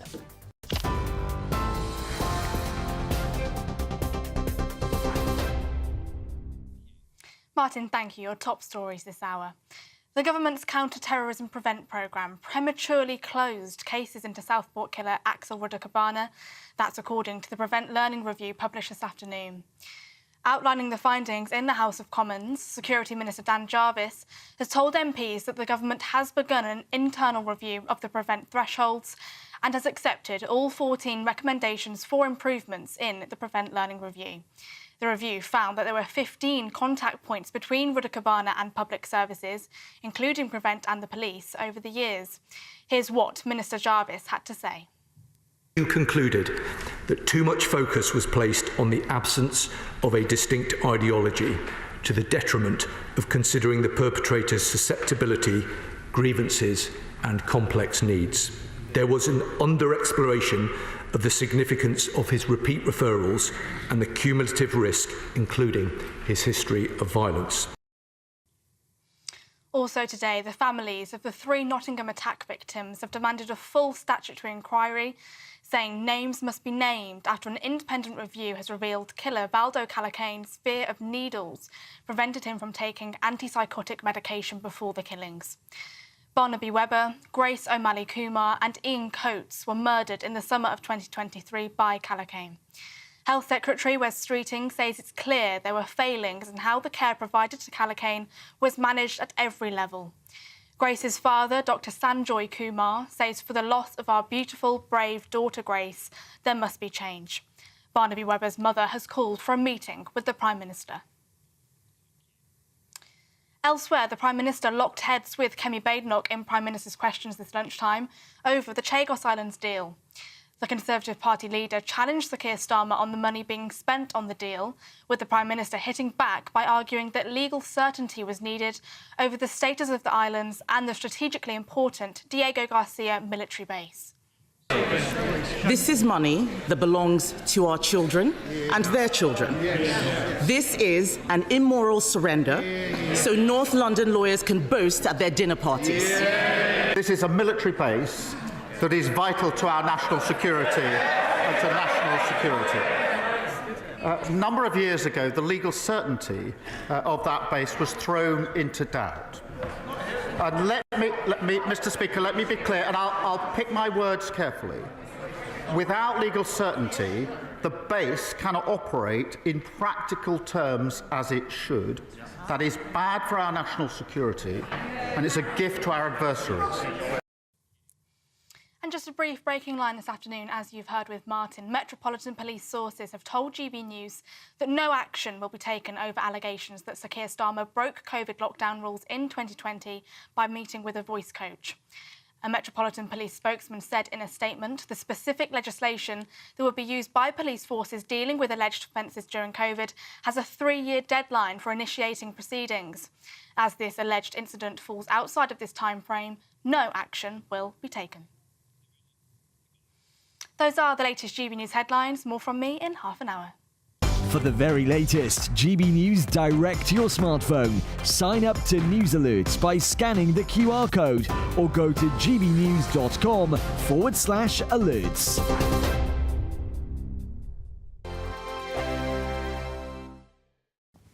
Hello again and welcome to the latest update from the Met Office for GB News. It's a beautiful day out there for many of us, but there are still some showers in the north of the UK.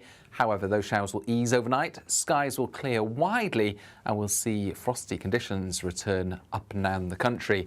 High pressure is building in from the south. That's what's leading to plenty of sunshine during the rest of the day. And into the evening, clear spells predominant across England, Wales, Northern Ireland, southern Scotland. Still some patchy cloud for central and northern Scotland. 1 or 2 showers at first, but they tend to fade away overnight. Even the cloud starts to disappear. We keep a breeze up towards the west and north of Scotland. That will help to keep temperatures in the mid-single figures. Otherwise, temperatures are close to freezing, if not a few degrees below as we start off Thursday. So certainly a chilly start to the day with a widespread frost. Temperatures down below freezing across the Highlands and the Grampians, but for the north and west of Scotland, frost-free, albeit a bright start to the day. Northern Ireland, plenty of frosty weather around, but plenty of sunshine as well. And across England and Wales, temperatures dipping to -2 to -5 Celsius in some of the more sheltered parts of the countryside. But there will be some freezing fog patches around, particularly towards the East Midlands into East Anglia. They could be slow to clear during the morning. Away from those freezing fog patches, the vast majority will just get a crisp but bright winter's day. Plenty of fine weather, some patchy cloud arriving into the south, perhaps the odd shower along the south coast along with a bit more of a breeze, but actually you'll be unlucky if you're caught by a shower because for the vast majority it is dry and bright. And then another night where we've got clear spells up and down the country on Thursday night. Again, some patchy cloud coming and going across southern counties, so perhaps keeping things frost-free here. And it will be increasingly cloudy from the south into the weekend. That cloud could even bring some sleet or snow at first on Saturday. The latest GB News travel. Good afternoon, I'm Alan Wright. In Staffordshire, the M6 southbound is partly blocked after a collision between junction 13 for Stafford South and junction 12 for Gailey and the A5 turn-off. In the West Midlands, there are 2 lanes shut on the M42 northbound. That's after a collision at junction 6 for Birmingham Airport and the A45 Coventry Road. In Northamptonshire, the M1 southbound is partly blocked. There's a breakdown there between junction 15 for Northampton and 14 for Milton Keynes. And in Somerset, delays on the M5 southbound. There's a broken down lorry there just by the exit to junction 23 for the A39 and Bridgewater North, so do expect some small queues. You can stay up to date throughout the day by visiting our website, gbnews.com.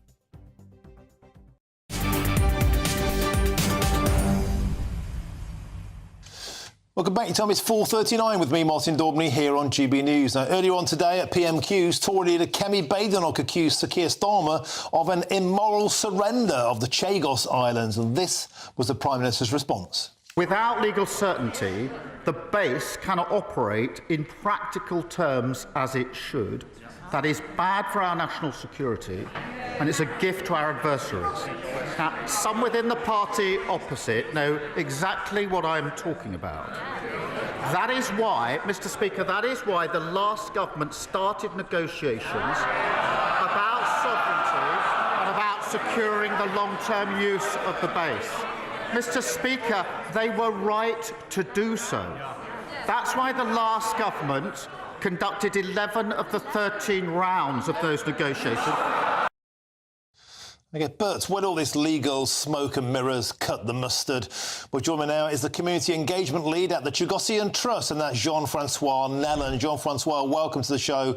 Always a pleasure to have your company. So it seems that Sir Keir Starmer, the Prime Minister, is doubling down on his rhetoric, and in fact, it looks like he's doubling down on the amount of money this might cost British taxpayers. 18 billion quid is the latest we're hearing, and it seems that he is continuing on his path of action to give away the Chagos Islands back to Mauritius. What's your take on that? Good evening, Martin. I think it's echo what I said previously, where Mauritius has got the UK government. They got the UK government in their back pocket. If they want more money, they will ask for it. And it seems like the UK government is just giving to the demand of Mauritius. But it's not only like doubling the money. I listened to the PNQ in the motion assembly yesterday morning. The Prime Minister has said they will veto it in 40 years when they need to renew the lease. And if they need to veto that renewal, they will do so. And how can this put the security or the secure of that military base, like the Prime Minister is saying? And there was just a picture we put on your screen there. I don't know if you could see it, but let's get it back on. That was from Dominic Cummings's social media feeds earlier on, and he's worked out, rather ironically, I think you might agree, Jean-Francois, that the £18 billion the UK is planning to give away to Mauritius equates to, guess what, £350 million a week. That's the precise sum of money that was plastered on the side of those Vote Leave buses. Let's spend it on the NHS instead. So what he's saying here is we send Mauritius £350 million a week. Let's fund winter fuel payments instead. Let's take back control. And Jean-Francois, what this says is that we keep hearing there's a £22 billion black hole in the British economy. How on earth can the British government afford to give 18 billion quid extra away to Mauritius? Well, it is a question for the Prime Minister to come and to ask him and for him to answer at a time when the economy is not stable at the minute. And they come in and say, oh, there's a 22 million black hole. But they are finding £19 billion to give to Mauritius. Where is that money coming from? And who the elderly who's been suffering during the winter, that's where the money is going. But I tell you something, Martin, if the UK signed a deal and give Mauritius this island, I tell you what's going to happen. When that lease is near to renewal, if any of the rogue state come to Mauritius and say, oh, I'm going to be doubling the amount what UK was meant to be giving you, and Mauritius will go to that demand, and they will accept. Let's say if like China or even Russia said to Mauritius, I'll double up that money, and they will give that island away. Jean-Francois, do you think... What the UK government is doing, they got it wrong. That deal is wrong. Could I interject and say this? Do you think that this is all fine and dandy, but a certain Donald J. Trump is probably going to come in and kick all this deal to Matchwood anyway? Are you living in hope, as Chagosians, that Donald Trump might yet save the day for you? We are hoping that the US president stopped that deal. And we have heard a couple of weeks ago, the UN ambassador in Mauritius and saying they are going to help Mauritius to get the Chagos. Now we know about Iran, another rogue state. Imagine like we are talking about security of the UK and its allied. Like I said, I think the US president should be looking closely to that deal and stop it. And it's astonishing, is it not, that it might take an intervention from a new president to save this, what many people are calling a great British giveaway. Strategically, it seems crazy to many people. Financially, clearly, it's bonkers. If we're in a black hole of 22 billion quid, where can we find an extra 18 billion quid away from? But also on the point of never consulting you, the Chagosians, because you've said time and time again, if you're not Jean-Francois, if you're allowed a referendum on this, you'd choose to stay with Britain. Yeah, exactly. And the UK government still ignoring. And even we are saying, we know what the Chagosians have been asking to extend their British protection. And why the UK government is not taking this into account? Why are they rushing to give this island away? Is this because of narrative of their friend, like Philip Son, who's been dealing with that case, who is best friend of the Prime Minister? But again, our lawyer has wrote to the Foreign Secretary for letters we've been sending, which been ignored. They still have not get in touch with the Chagosian community. OK, we have to leave it there. Thank you very much for joining us. As ever, thanks for your time. That's the Community Engagement Lead at the Chagosian Trust, Jean-Francois Nellen. Thank you very much for joining us on GB News. Now, if you're in search of some winter sun this year, and who can blame you? Well, here is the forecast for some of the top European holiday destinations. Can't wait to get in that sea. Lovely and warm. Just like the feeling of having great travel insurance. All Clear Travel Insurance sponsors GB News Travel Destinations Forecast. Hi there. If you're looking for some winter sun, you will find a little in the Greek islands, although it will be windy. Fine in Italy and across much of Iberia, although it is going to turn more unsettled through Iberia and, in fact, Central Europe as these weather systems move in during the next few days. But for Thursday, at least, plenty of sunshine for Italy. We've got that strong wind blowing through the Greek islands and a few showers associated with it. Otherwise, largely fine. And then the more unsettled weather arrives at the weekend. All Clear Travel Insurance sponsors GB News Travel Destinations Forecast. Now next, absolutely love this story. A pub in my home city of Nottingham has given every punter a free pint for every goal that Forest scored at the weekend. And guess what? The landlord of this epic boozer joins me next. It was a 7-0 battering, and that is a lot of pints to give away. I'm Martin Daubney on GB News, Britain's News Channel.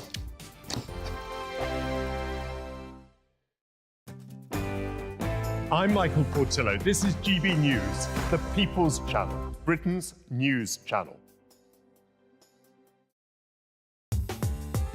I'm Christopher Hope. From pop stars to politicians, I'll interview anybody in a pub who's got a political opinion. Join me every Friday on Spotify, Apple Podcasts, YouTube or gbnews.com, or wherever you get your podcasts.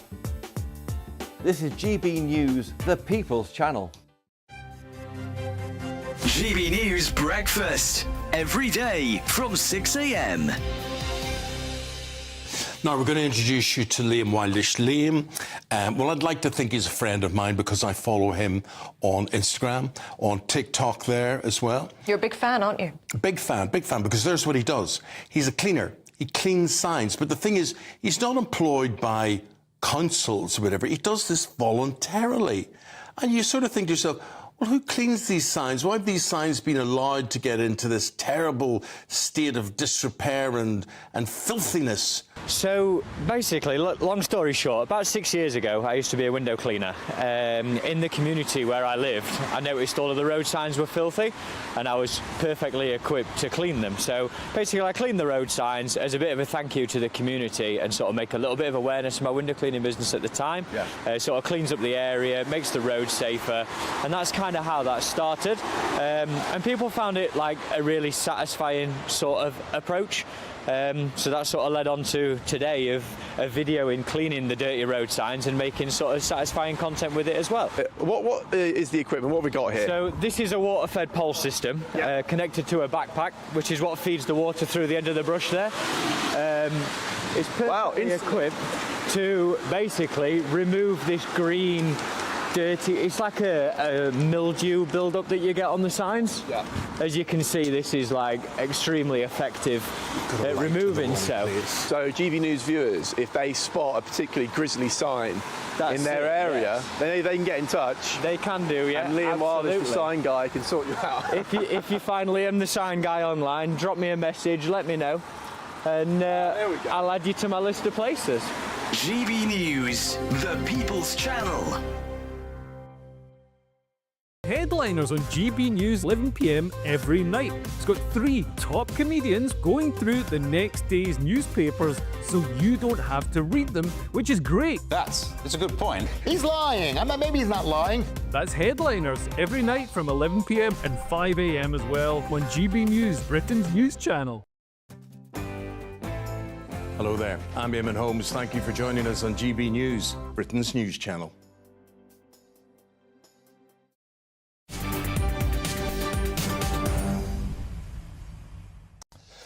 Welcome back. It's 10 to 5 with me, Martin Daubney, here on GB News. Now, I absolutely love this story because my football team, Nottingham Forest, battered Brighton at the weekend. We won 7-0 at the City Ground, and come on, the mighty Tricky Trees. But this ended up costing one boozer a staggering $1.5 grand, as the landlady bought a free pint for every punter for every time that Nottingham Forest scored. That turned out to be an expensive Great British giveaway.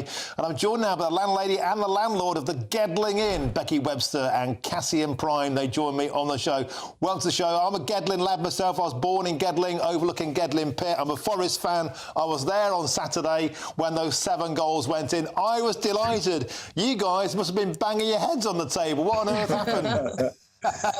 No, we were happy to. We were big Forest fans, so we were glad that they were winning. But yeah, there was some tense moments when the goals were going in, especially after the half-time 4-5. I think we were waiting for the whistle to be blown.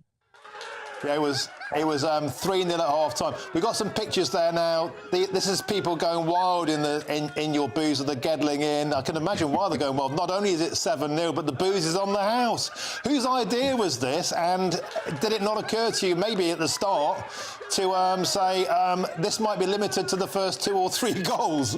I think everything just happened so fast that we didn't even have time to limit it. And once we'd said that we were going to do it, we had to stick to our word. So even if it had gone to 10, we'd just still have to go for it. And I think it was your great idea. Where, while I was out working with our son, she decided to put the promo on, and my phone started going wild because all the friends and punters in the pub were just sending me messages like, "Oh my God, you're such a legend. This is a great deal."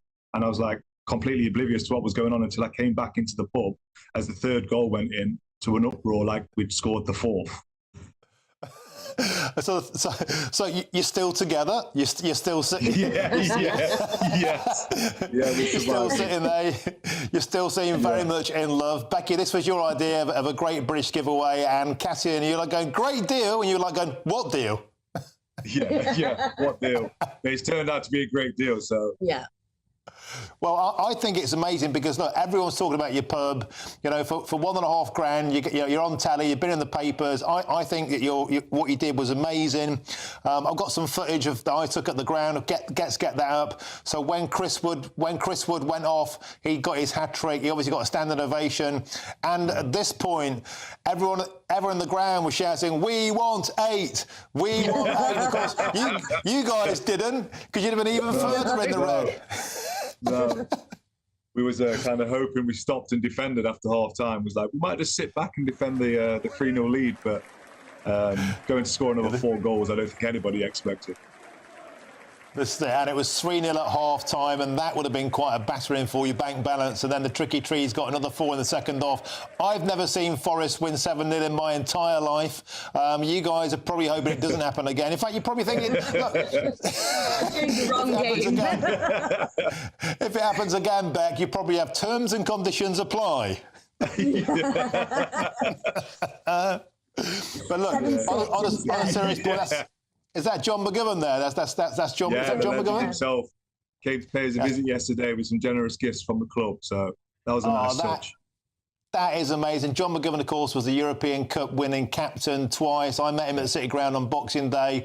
I'm a Forest fan. I was at Forest when Forest knocked Liverpool out European Cup. I'm showing my age now. But I think this what you've done has been amazing. Forest fans all around the world are talking about you. Football fans around the world are talking about your fantastic generosity. Great that you're smiling even through gritted teeth. It's great, Becky and Cassian, that you're still together. You seem very much in love. Thank you for brightening our day, and great for you down there, the Gedling Inn in Nottingham, Gedling. Thank you very, very much for coming on GB News. Next time, keep it going, invite me, and it'll be 8-0. Cheers, lads.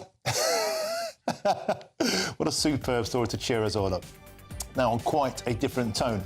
The mother of Barnaby Webber, who was stabbed to death by Vado Kalakani, even also in Nottingham, has branded the inquiry into NHS failings a total horror show. She joins me next in the studio here on GB News with me and Martin Daubney. Now, here's your weather.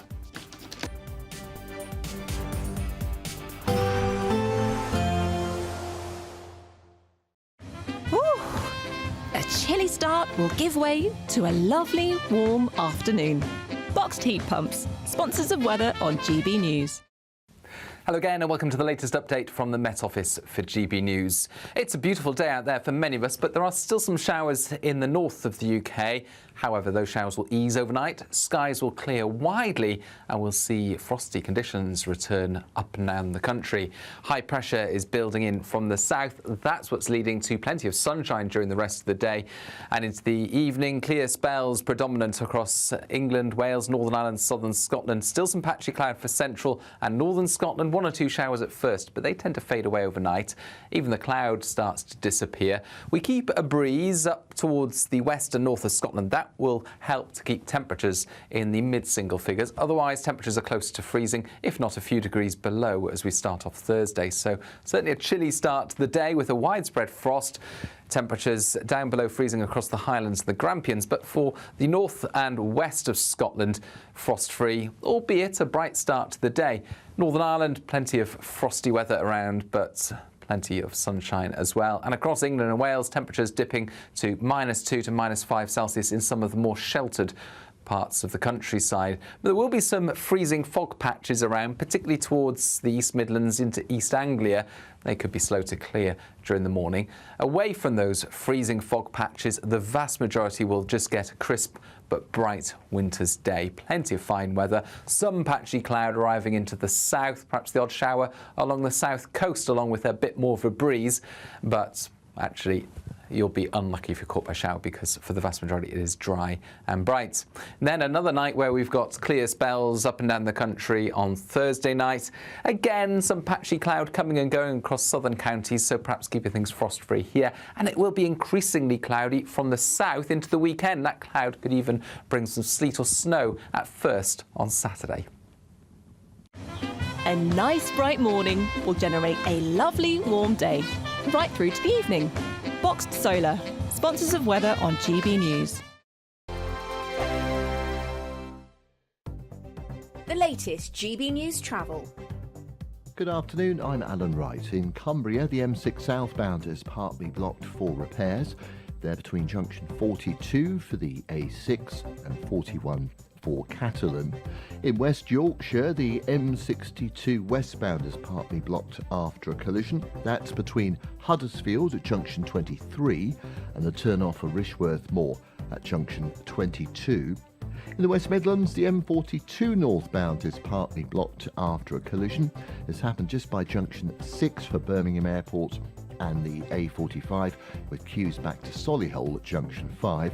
In Hertfordshire, delays on the clockwise M25. That's queuing in the roadworks between junction 22 at St Albans and junction 23 for the A1M. You can stay up to date throughout the day by visiting our website gbnews.com. We're giving you not 1, but 2 chances to win this month with 2 prize bundles that include an incredible £10,000 in tax-free cash. But that's not all. You'll also get a brand new iPhone 16 and a £500 shopping voucher to spend at your favourite store. So why not be extra lucky this month? For a chance to win an iPhone, vouchers and £10,000 in cash, text cash to 63232. 1 entry costs £2 plus 1 standard network rate message, or text bonus to 63232. 5 entries cost £5 plus 1 standard network rate message. Go to gbnews.com/win. Entries start from just £2. Call 0903 681 3232. Calls cost £2 plus your network access charge, or post your name and number to GB11 PO Box 8690 Derby DE1 9TT. UK only. Entrance must be 18 or over. Lines close at 6 p.m. on the 7th of March. Please check the closing time if listening or watching on demand. Good luck. Good Afternoon Britain isn't just about us. The wonderful thing about this programme is it's about everyone watching. It's an interactive programme. Well, there absolutely is something to see here, and we're going to be talking about it more. Whether it's breaking royal news, Will, please bring us up to date, or indeed a particularly punchy speech in the House of Commons. Very, very curious. We bring it to you live, and then we bring you live reaction as well. That's Good Afternoon Britain, weekdays from midday. Only on GB News, the People's Channel, Britain's news channel. It's Patrick Christie's Tonight, and here We do things differently. It's explaining the absolute madness of this, doesn't it? It's explosive. I mean, this is very good. It's lively. 850. Your government sat there, Sean, and it did nothing. It's controversial. And the Middle East has been in turmoil since before I was born. It's everything you need to kickstart your evening. Everyone's had their Weetabix tonight. I love to see it. That's Patrick Christie's Tonight, weeknights from 9 p.m. Only on GB News, the People's Channel, Britain's news channel.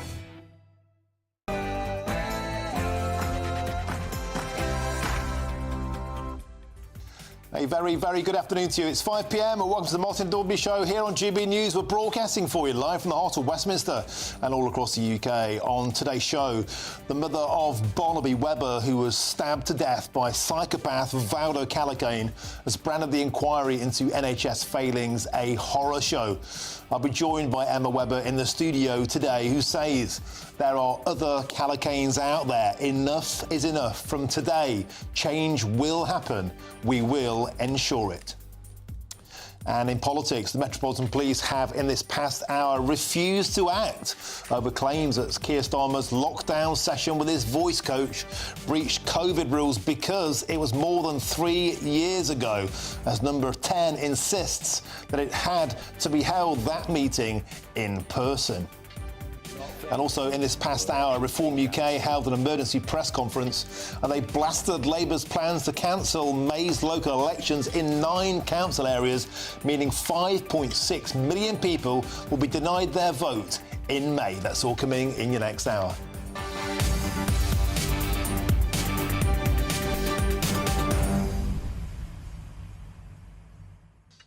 So Sir Keir Starmer lives to fight again another day. No rules were broken was the persistent parrot-like line that came from Number 10. And today, the Metropolitan Police have just confirmed that no action will be taken, not because no rules were or were not broken, but because the 3-year time limit has expired. Many people pulling their hair out, saying, is this once again an example of two-tier justice for the man they're calling two-tier Keir? And increasingly, non-stick Starmer. Nothing ever seems to stick to this guy. He seems to get away with everything. Do you think there is two-tier justice going on? Or actually, is this fair and square? He says no rules were broken. And indeed, that time limit has now expired. I'm also delighted to say I'll be joined shortly by Emma Webber, the amazing, courageous mother of Barnaby Webber, who was killed by psychopath Valdo Calacane in my home city of Nottingham. An astonishing press conference today. I think she's an incredible, incredible woman who will fight on and on and on, not only to get justice for her deceased son and the others who died in Nottingham, but also for everybody in Britain who feels that the NHS, the police services, the entire system has failed them when it comes to psychopaths going out to kill people in Britain. Get in touch usual way, gbnews.com/you'll say. But now it's your headlines, and here's Katie Byrne.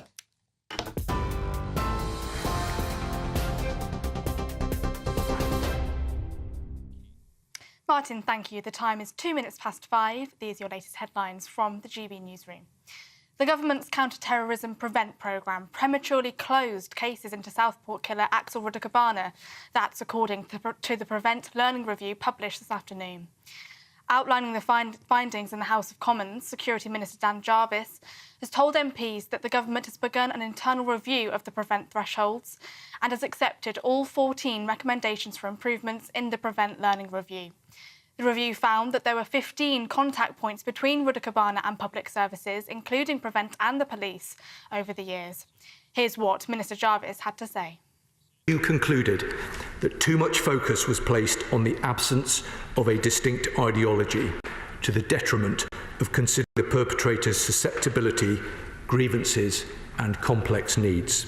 There was an under-exploration of the significance of his repeat referrals and the cumulative risk, including his history of violence. Also today, the families of the 3 Nottingham attack victims have demanded a full statutory inquiry, saying names must be named after an independent review has revealed killer Valdo Calacane's fear of needles prevented him from taking antipsychotic medication before the killings. Barnaby Webber, Grace O'Malley Kumar and Ian Coates were murdered in the summer of 2023 by Calacane. Health Secretary Wes Streeting says it's clear there were failings in how the care provided to Calacane was managed at every level. Grace's father, Dr. Sanjoy Kumar, says for the loss of our beautiful, brave daughter Grace, there must be change. Barnaby Webber's mother has called for a meeting with the Prime Minister. Elsewhere today, the Prime Minister locked heads with Kemi Badenoch in Prime Minister's questions this lunchtime over the Chagos Islands deal. The Conservative Party leader challenged Sir Keir Starmer on the money being spent on the deal, with the Prime Minister hitting back by arguing that legal certainty was needed over the status of the islands and the strategically important Diego Garcia military base. This is money that belongs to our children and their children.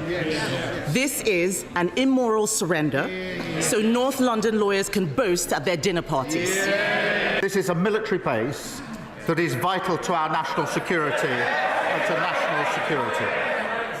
A number of years ago, the legal certainty of that base was thrown into doubt. And let me, Mr. Speaker, let me be clear, and I'll pick my words carefully. Without legal certainty, the base cannot operate in practical terms as it should. That is bad for our national security, and it's a gift to our adversaries. And a brief breaking line this afternoon, as you heard with Martin, Metropolitan Police sources have told GB News that no action will be taken over allegations that Sir Keir Starmer broke COVID lockdown rules in 2020 by meeting with a voice coach. A Metropolitan Police spokesman said in a statement the specific legislation that would be used by police forces dealing with alleged offences during COVID has a 3-year deadline for initiating proceedings. As this alleged incident falls outside of this timeframe, no action will be taken. Angela Rayner has confirmed that elections scheduled for May in 9 council areas have been postponed for 1 year due to plans for the reorganisation of local government in England. The Deputy Prime Minister has announced 6 new potential devolution areas throughout England with a view to mayoral elections in May 2026. Reform UK leader Nigel Farage has said in a press conference this afternoon that it is ludicrous that there has been no public consultation over the delay, saying his party will put up a candidate in every district. A 15-year-old boy has been remanded into youth detention accommodation after appearing at Sheffield Youth Court charged with the murder of a 15-year-old boy at a school in Sheffield. Harvey Wilgoose, who was 15, died after being stabbed in the heart with a hunting knife, the court has heard today, at All Saints Catholic High School on Monday. Police said he suffered serious injuries and, despite the efforts of medics, died a short time after emergency services arrived. The Crown Prosecution Service says the 15-year-old boy has been charged with murder, possession of a bladed article and affray. And finally, His Majesty the King has visited the Polish Social and Cultural Association today, viewing a newly opened art exhibition and attending a reception with members of the Polish community in the UK. His visit comes exactly 1 year on since his cancer diagnosis was announced by Buckingham Palace. During the reception, His Majesty heard from staff, volunteers and community members about the centre's significance and its vital work in strengthening the Polish community in the UK. Those are the latest GB News headlines for now. More from me in half an hour.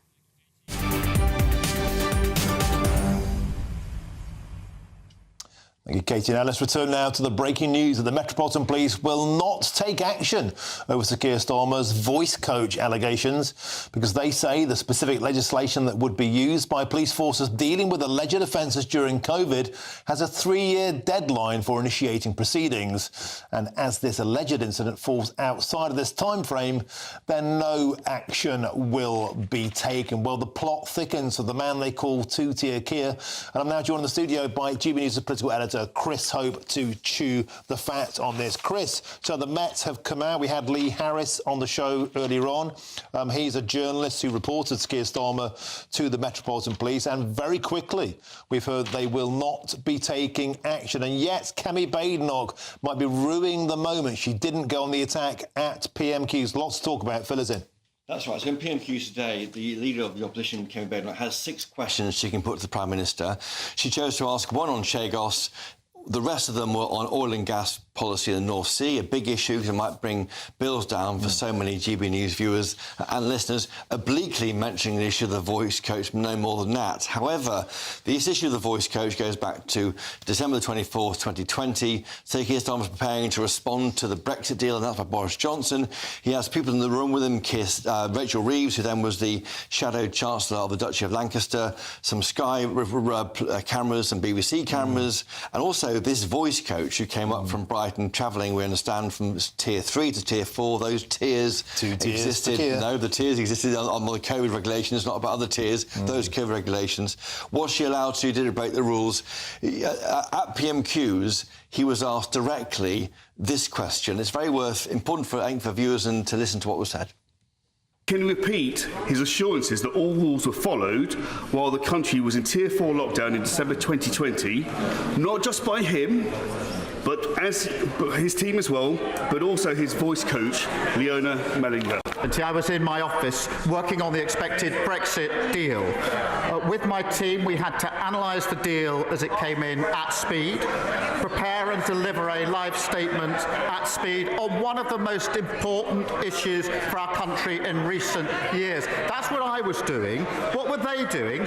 Suitcases of booze into Downing Street, partying and fighting, vomiting up the walls, leaving the cleaners to remove red wine stains. That's the difference. I was working, they were partying. So Gaga Malhotra asked a question which Kevin Baylock wouldn't ask. She had 6 questions. Again, the first answer there was not answered by Keir Starmer. He wouldn't say all rules are followed at the dispatch box. Behind the scenes, his spokesman said they were all followed. We understand also there was no drinking involved, no alcohol in HQ there, in Labour HQ. It was Christmas Eve, he was garbling his vocal cords with the voice coach involved. So, yeah, that was the case. But, yeah, no question there that the question was not answered. Why didn't Kevin Baylock use her 6 questions to grill him, pin him down? In the briefing afterwards with his spokesman, we are told that Kevin Baylock did want to see the police investigate. We now learn in the past 2 hours that there'll be no investigation. They say that the 3 years have passed, therefore the police won't investigate, the Met Police. And I wonder if this will make it go away. I think, as you said, he's on the hook for this now, because he didn't say at the dispatch box, which is legally binding, it's there on record forever, right? Yep. And you're not allowed legally to lie in the House of Commons. Well, we saw with Boris Johnson, he was caught out for that very point. That's what got him. He was hung on the fact he said it at the dispatch box, and that was the petard. But why won't Keir Starmer say it if he's not sure of his facts? That is the question. Right. And I do think the police not investigating may not let him off the hook, actually, because had the police announced an investigation, very embarrassing for the person who was enforced and stressed the rules were so important when Boris Johnson was leader. But now he can't say the police investigating, I can't comment. He still will be pressured to comment whenever he appears in public. Certainly will not go away. And someone else who won't go away is Nigel Farage. Getting the Farage barrage earlier on today at PMQs, it seems there's a mood change. They tried to ignore Reform UK in the Commons. They tried to ignore Nigel Farage, and hopefully he won't cause too much trouble. Now it seems they're on the front foot, they're on the offensive. In fact, Nigel Farage said earlier on in a press conference it felt like he was back in Brussels. He was being constantly barraged by the Labour Party. That's right. Well, Farage spoke up, I should say, on Sir Keir Starmer, the voice coach, and he both denied all wrongdoing, of course. But yes, indeed, during his answers, 2 things happened in PMQs quite interesting. A Labour backbencher asked a question about Nigel Farage, allowing Sir Keir Starmer to criticise Nigel Farage without him being allowed to respond. That's called a planted question in the world of Westminster. So when the Speaker called Farage unexpectedly, Farage spoke up. He then tried to respond to the rugby question. Labour MPs heckled him. We could barely hear what was being said, but he won't mind that happening. But let's have a listen to that kind of heckling Farage received in the Commons earlier today. Nigel Farage. Thank you, Mr. Speaker. If I can assure the honourable member for Rugby that Reform want healthcare to be free at the point of delivery.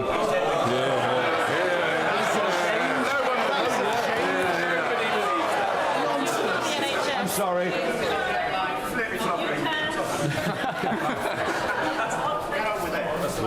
I'm sorry, Mr. Speaker. There appears to be some panic on that side of the House. I'm not surprised. To ask the Prime Minister, I'd like some advice, please. What do I say? Oh, they really are panicking, aren't they?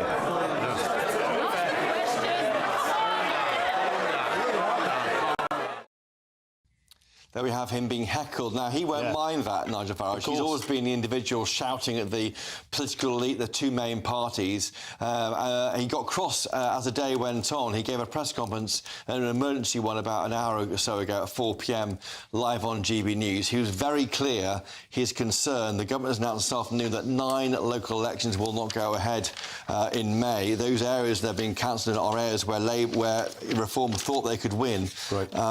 Norfolk, Suffolk, Essex, Thurrock, Surrey, East Sussex, West Sussex, Hampshire, Isle of Wight.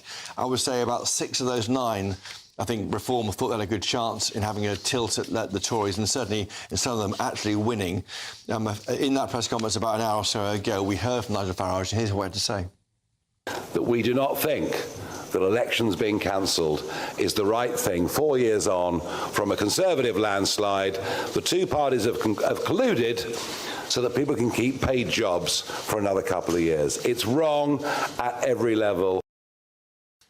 Farage there being very, very cross. He's been saying for a few weeks now he knows what's coming. We had thought as many as 12 local elections will be cancelled, just 9. The Tories are quite silent on this. They say they want to apply their 5 tests to this decision. They're also saying they're unhappy with it. But the Lib Dems have gone as cross, it sounds like, as Nigel Farage saying, that you're denying democracy here for about 5 million people. And Chris, there's perhaps a very good reason why the Conservatives are keeping stum on this, and that is all these areas are areas where Reform are expected to do very well against the Conservatives. In fact, Martin Baxter from Electoral Calculus is doing some work for me overnight. Bring that to you tomorrow. It was looking like a Conservative bloodbath in these areas. Reform set to do very, very well. So this was initially painted as Sir Keir Starmer trying to avoid a wipeout. Actually, the Conservatives seem to be the biggest beneficiaries from this postponement of democracy. An astonishing story, Chris. Only in these... The elections will go ahead, by the way, but only in these seats will not go ahead. That's correct. And I've got to move on, Chris, because we're going to bring in our political correspondent, Catherine Forster, who has been at the Reform conference earlier on. Catherine, Nigel Farage was in very, very feisty mood, saying he was blooming angry about it. Yes, good afternoon, both. Well, this is the second Reform event I've been to in under a week. They're popping up all over the place, and they are always incredibly well attended. The number of press, the number of photographers, really quite something. Yes, they are very cross because, of course, they thought that they would have done very well in a number of these seats that are now not being contested. Nigel Farage was saying, look, this does matter. You know, local councils do important things for people. It's really not okay to put it off for another year, and then potentially the people that are elected won't come in for another couple of years after that. So some of the local councillors will be serving 7-year terms, elected, of course, at the height of that Boris Johnson bounce with the vaccine rollout back in 2021. Feels like a very, very long time ago now, doesn't it? But they, yeah, sure, they're very cross, but they absolutely feel they are on a roll. They are increasingly confident, it would seem, of winning the next election. They're trumpeting this poll by YouGov that put them ahead. OK, there's a lot to go wrong. They've got huge resources to find large numbers of people. They could blow themselves up at any point. A lot of Tory MPs relying on them doing that. But there was a long question and answer session afterwards, and I thought it was particularly interesting what Nigel Farage said about the Chagos Islands. We know this is very contested. It's very murky. The government really doesn't want to talk about this. And he says that he was on the phone to people close to Trump until the small hours of the morning. And he says that Jonathan Powell has gone and done a pretty effective job of convincing people in Washington that it's all okay. But in fact, he's explained that, you know, this UN resolution was not binding, what the consequences would be, and that the scales are falling from their eyes. And he went on to say that if the Chagos deal goes through, he believes that ultimately that will result in tariffs for the United Kingdom. So not just about security. He thinks there's a real problem with trade for us. If this goes through, he reckons it's going to be very, very bad for us indeed. And Also, talking about President Trump, he would not be drawn on the comments that Trump has made about Gaza, but what they do seem to like is the speed at which Trump is getting things done. They say that, no, of course, they couldn't move at that speed if they form the next government. There's no such thing as executive orders, but he say that, yes, you know, they would want to take on the establishment. He said it would be an epic fight, taking on the civil service, taking on the teachers' unions. Reform have very, very big plans, but of course they've only got 5 MPs, 4.5 years till the next election. A very, very long way to go.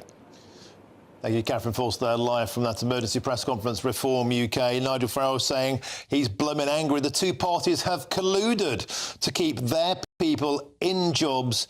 It is totally wrong, and the vast majority of people will agree with me. So what an afternoon in politics. Now, still to come, veterans who fought in Northern Ireland have been protesting today, and I've got another breaking news line for you. It seems a legal expert might think the Metropolitan Police are wrong on this 3-year time limit for Sir Keir Starmer facing the music over those lockdown breaches. I'll be joined by Stephen Barrett after this, where he thinks they're wrong. He thinks Sir Keir Starmer still could be up for the high jump. That's next with me, Martin Daubney, on GB News, Britain's news channel.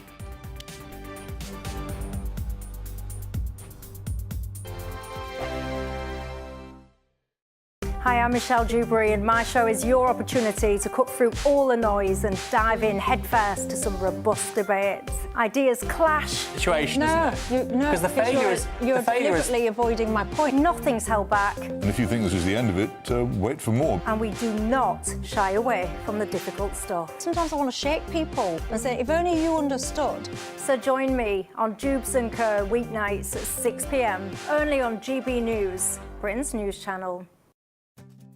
I'm Jacob Rees-Mogg, and this is GB News, Britain's news channel. GB News Breakfast, every day from 6 a.m. It's the body image thing that concerns me. It's young girls watching Love Island and really skinny girls and young boys hit the gym after this. Yeah, exactly. I mean, they're seeing perfect bodies on the screen. You don't need to go in the gym, Maymoon. You look gorgeous as you are, love. I know. You see, the reason I don't enter anything like that, Kerry, is you know you're gonna win. Exactly. And it's not fair. It's not fair, I think, on everybody else being there. Not fair. No. But Kerry, what do you think about the body image thing? You know, when you talk about your daughter, is that something that you'd worry about, her comparing herself to the likes of what she sees on the screen? Now, this is where there's a conflict of interest for me, because I've been brought up in this industry since I was 17, so it's massively affected me. I mean, when you're put on the front cover of magazines after having a baby with a stretch mark in the circle of shame, you know, it does do a psychological effect on you. I think a lot of celebrities who've been around for so many years, as I have been affected by that. But everyone has to bear in mind, I've had my children. I'm in my 40s. I feel I'm entitled to have my tweaks and try and improve on what I think are going down south, and health and safety, tripping over any things that I don't want to be tripping over anymore. But I definitely do believe, I mean, majority of the young girls that go on Love Island, they all have the same big lips, the same big eyelashes, all the butt implants, and the barely in their 20s. You know, it's if you go to the airport now, I remember going to the airport and I looked around and all the girls looked exactly the same. GB News, the People's Channel. Mornings don't have to be tiresome, especially if you have the right company. Wake up to news as it happens, opinion and debate, and of course, a little bit of entertainment too. Because when the kettle's on, we're on. That's Breakfast on GB News, a show worth waking up for. Every morning from 6 a.m. Only on the People's Channel, Britain's news channel. We'll spread the news, you spread the word.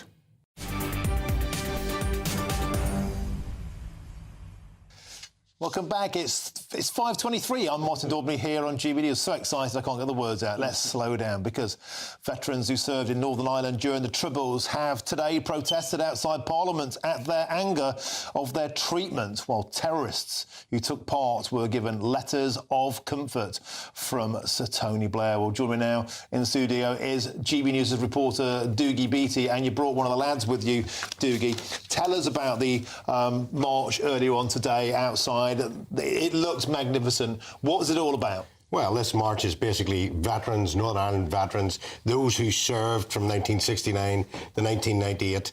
They campaigned so as they wouldn't be taken back to court for historical issues. And of course, the IRA and all political prisoners were released in 1998, basically an amnesty. And then in 2006, a secret deal between Tony Blair and the IRA, he issued on-the-run letters. And it's got to be said, at that time, the head of the human rights for the police service of Northern Ireland was none other than Keir Starmer. And these letters were issued, and it only came to light when the Hyde Park bomber produced one of these letters and said, I can't be prosecuted, and he got away with it. But when the Historical Inquiries team came in, this new board that was set up by Johnny Mercer and the Secretary of State, it ended all those basic inquiries, and it is angering the veterans because, of course, they are still being now brought back to court again to answer things that happened 56 years ago. And when you look at the forensic labs, 1994 were blown up in Northern Ireland. The IRA blew them up. And when this stuff comes to court, it's not admissible in court because it's contaminated. There's so many people dead. And really, what is the heels of this is, what is Labour hiding here? Because what they don't want is inquiries into IRA Republican terrorists that may have colluded with British forces, and there was a lot of it about, and they're trying to hide it by these letters and so forth. And the veterans here today, they protested, and Paul was amongst them. I mean, what's up, Paul? If I could ask you to introduce yourself, which regiment you're in when you served, and what motivated you to protest today at Parliament? Yeah, my name's Paul Young. I'm the national spokesperson for the Northern Ireland Veterans Movement, which is an umbrella group for Rolling Thunder, Justice for Northern Ireland Veterans group, and we've been campaigning since 2015 to stop the prosecutions of Northern Ireland veterans. And the sad fact is, we worked for 9 years, 8 to 9 years, until last year when the previous government actually brought in the Legacy Act and introduced what we call the ICRA Commission, the Legacy Commission in Northern Ireland. And that stopped the prosecutions. It stopped the lawfare that was going on. And of course, as soon as this government comes into power, they are intent on scrapping it or making it so bad that we're actually going back to square one again, facing veterans that are into their late years, getting prosecuted again. Can I interject there, because we're going to go to the news bulletins. Please stick around. I'd like to continue this conversation after the break. Let's go to our news bulletins now with Katie Bone.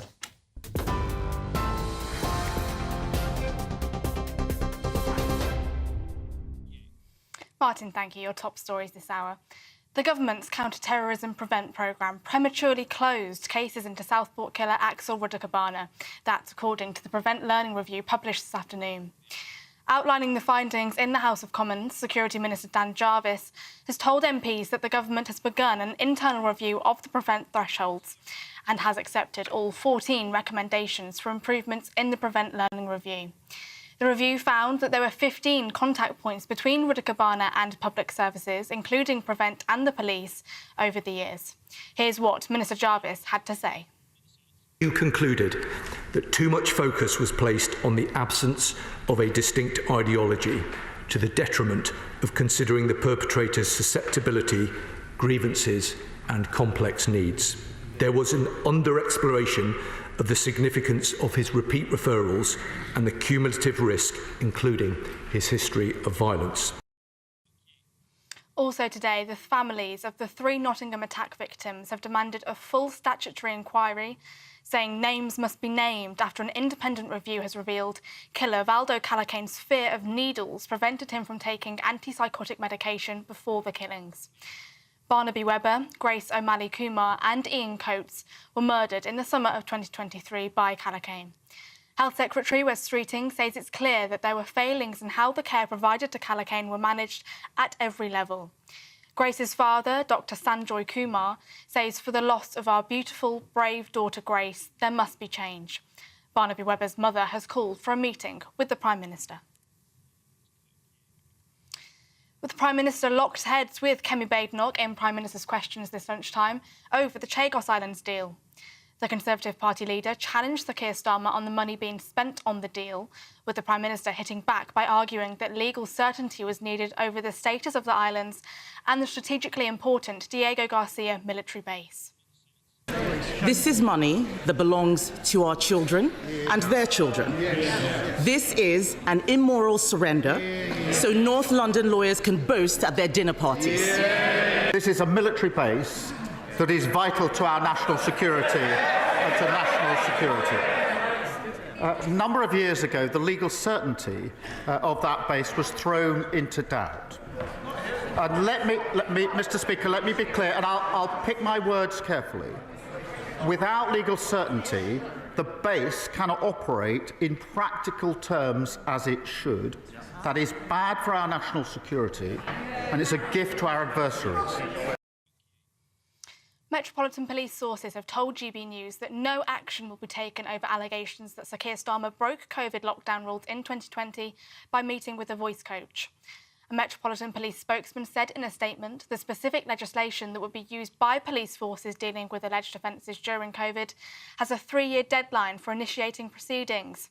As this alleged incident falls outside of this timeframe, no action will be taken. Angela Rayner has confirmed that elections scheduled for May in 9 council areas have been postponed for 1 year due to plans for the reorganisation of local government in England. The Deputy Prime Minister has announced 6 new potential devolution areas throughout England with a view to mayoral elections in May 2026. Reform UK leader Nigel Farage has said in a press conference this afternoon that it is ludicrous that there has been no public consultation over the delay, saying his party will put up a candidate in every district. A 15-year-old boy has been remanded into youth detention accommodation after appearing at Sheffield Youth Court charged with the murder of a 15-year-old boy at a school in Sheffield. Harvey Wilgoose, who was 15, died after being stabbed in the heart with a hunting knife, the court has heard, at All Saints Catholic High School on Monday. Police said he suffered serious injuries and, despite the efforts of medics, died a short time after emergency services arrived. The Crown Prosecution Service says the 15-year-old boy has been charged with murder, possession of a bladed article and affray. And finally, His Majesty the King has visited the Polish Social and Cultural Association today, viewing a newly opened art exhibition and attending a reception with members of the Polish community in the UK. The visit comes exactly 1 year on since his cancer diagnosis was announced by Buckingham Palace. During the reception, His Majesty heard from staff, volunteers and community members about the centre's significance and its vital work in strengthening the Polish community in the UK. Those are the latest GB News headlines. More from me in half an hour. For the very latest GB News direct to your smartphone, sign up to News Alerts by scanning the QR code or go to gbnews.com/alerts.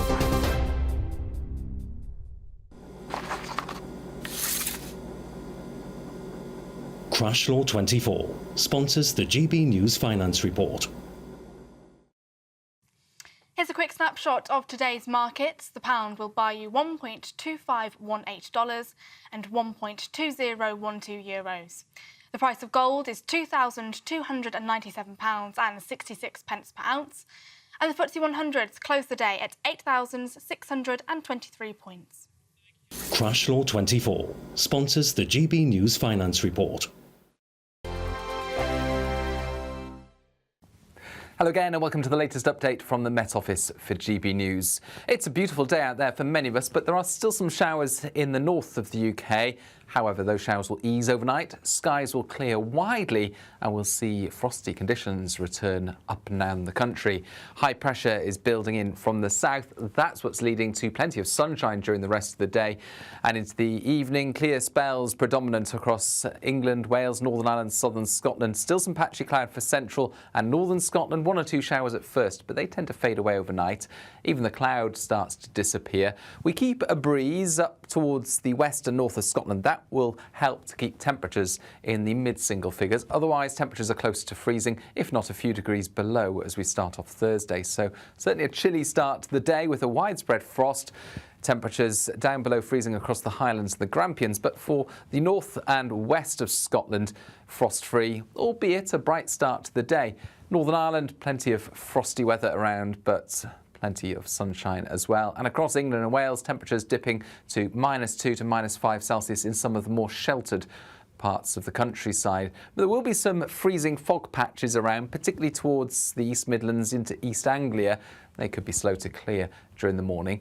Away from those freezing fog patches, the vast majority will just get a crisp but bright winter's day. Plenty of fine weather, some patchy cloud arriving into the south, perhaps the odd shower along the south coast, along with a bit more of a breeze. But actually, you'll be unlucky if you're caught by a shower because for the vast majority it is dry and bright. And then another night where we've got clear spells up and down the country on Thursday night. Again, some patchy cloud coming and going across southern counties, so perhaps keeping things frost-free here. And it will be increasingly cloudy from the south into the weekend. That cloud could even bring some sleet or snow at first on Saturday. The latest GB News travel. Good evening, I'm Johnny Ratner. Well, there are long queues in West Yorkshire on the M62 westbound. The inside lane's been blocked off since around 25 to 10 this morning from junction 23 to 22.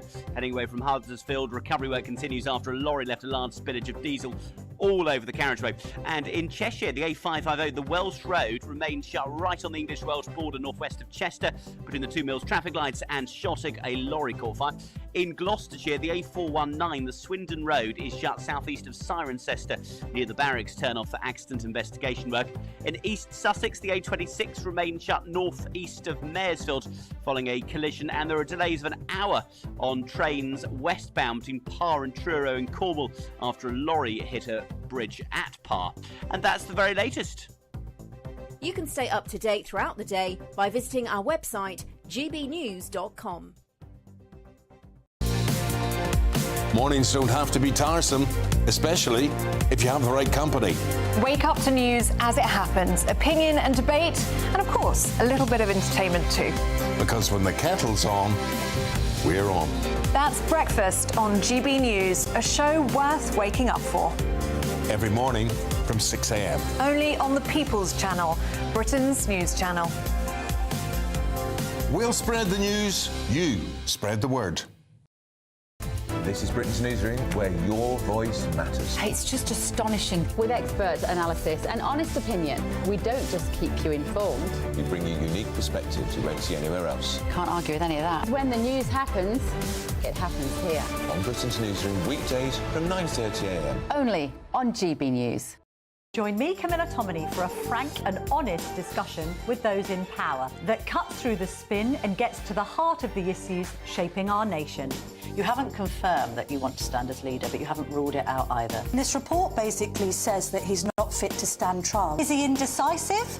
Incompetent? I deliver the dose of reality Westminster needs. That's the Camilla Tominey Show at 9:30 every Sunday on GB News. The People's Channel, Britain's news channel.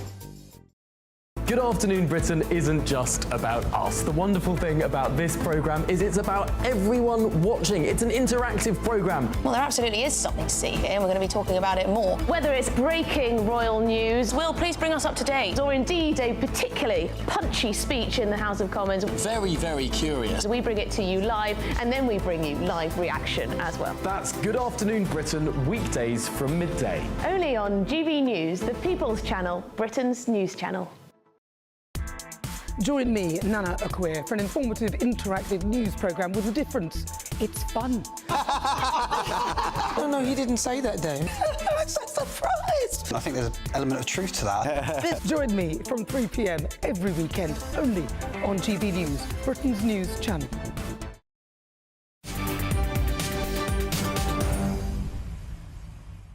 Well, hello there. I'm Michelle Dewberry, and coming up at 6 o'clock, it is, of course, Jubes and Co, where we will get stuck into the main issues of the night. And boy, oh boy, have we got a lot that we need to discuss. Institutional failures, that is the word, if you ask me, that seems to be running through quite a few different situations in this country. Of course, we've had that report out today about Callaghan, that horrendous murderer in Nottingham. Also, failures when it comes to the PREVENT programme. It won't surprise you to learn about that. So we'll have the very latest on that and debate. Do you think we'll ever actually get a grip of our institutions? Do you think we'll ever stop hearing that famous phrase now, regrettably, that lessons will be learned? So I want to talk to you about that, and also the Chagos Islands. Can you help me out here, ladies and gents? Why are we, when we're asking pensioners in this country to essentially go without, well, we've got so many social problems, why are we essentially paying to give our own sovereign territory to somebody else? I'm sure I'm missing something, and I'm sure that you will tell me what that is.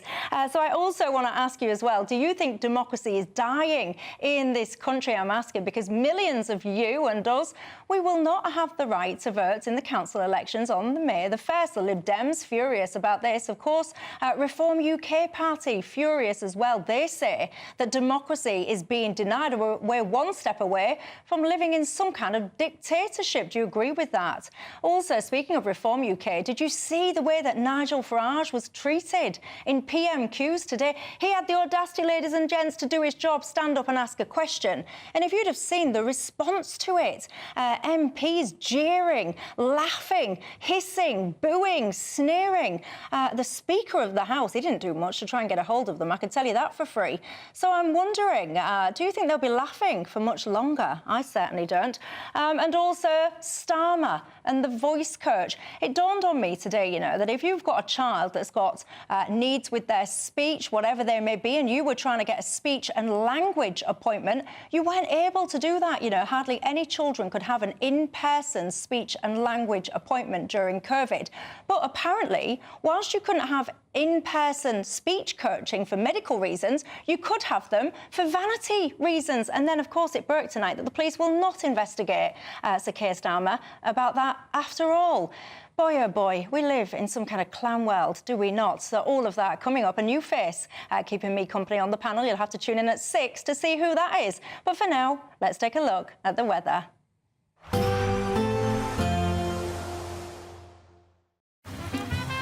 Despite the morning rain, it'll be a nice, warm, cosy day ahead. Boxed heat pumps, sponsors of weather on GB News. Hello again and welcome to the latest update from the Met Office for GB News. It's a beautiful day out there for many of us, but there are still some showers in the north of the UK. However, those showers will ease overnight, skies will clear widely, and we'll see frosty conditions return up and down the country. High pressure is building in from the south. That's what's leading to plenty of sunshine during the rest of the day. And into the evening, clear spells predominant across England, Wales, Northern Ireland, southern Scotland. Still some patchy cloud for central and northern Scotland. 1 or 2 showers at first, but they tend to fade away overnight. Even the cloud starts to disappear. We keep a breeze up towards the west and north of Scotland. That will help to keep temperatures in the mid-single figures. Otherwise, temperatures are closer to freezing, if not a few degrees below as we start off Thursday. So certainly a chilly start to the day with a widespread frost. Temperatures down below freezing across the Highlands and the Grampians, but for the north and west of Scotland, frost-free, albeit a bright start to the day. Northern Ireland, plenty of frosty weather around, but plenty of sunshine as well. And across England and Wales, temperatures dipping to -2 to -5 Celsius in some of the more sheltered parts of the countryside. But there will be some freezing fog patches around, particularly towards the East Midlands into East Anglia. They could be slow to clear during the morning. Away from those freezing fog patches, the vast majority will just get a crisp but bright winter's day. Plenty of fine weather, some patchy cloud arriving into the south, perhaps the odd shower along the south coast, along with a bit more of a breeze. But actually, you'll be unlucky if you're caught by a shower because for the vast majority it is dry and bright. And then another night where we've got clear spells up and down the country on Thursday night. Again, some patchy cloud coming and going across southern counties, so perhaps keeping things frost-free here. And it will be increasingly cloudy from the south into the weekend. That cloud could even bring some sleet or snow at first on Saturday. There will be a light breeze in the morning, leading to a warm front. Boxed heat pumps, sponsors of weather on GB News.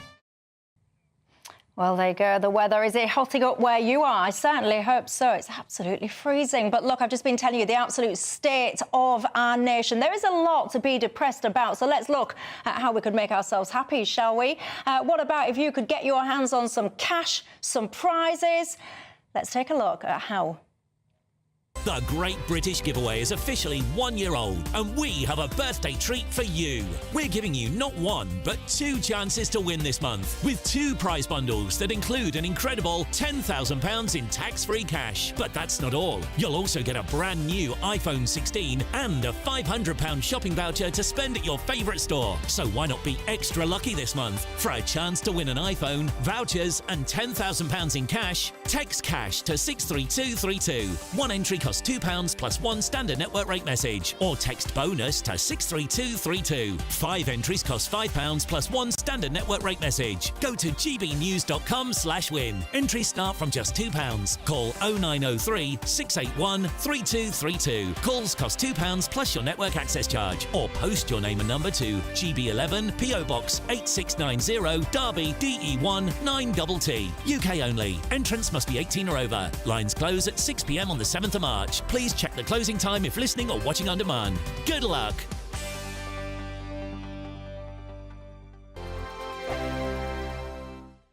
Join me, Camilla Tominey, for a frank and honest discussion with those in power that cuts through the spin and gets to the heart of the issues shaping our nation.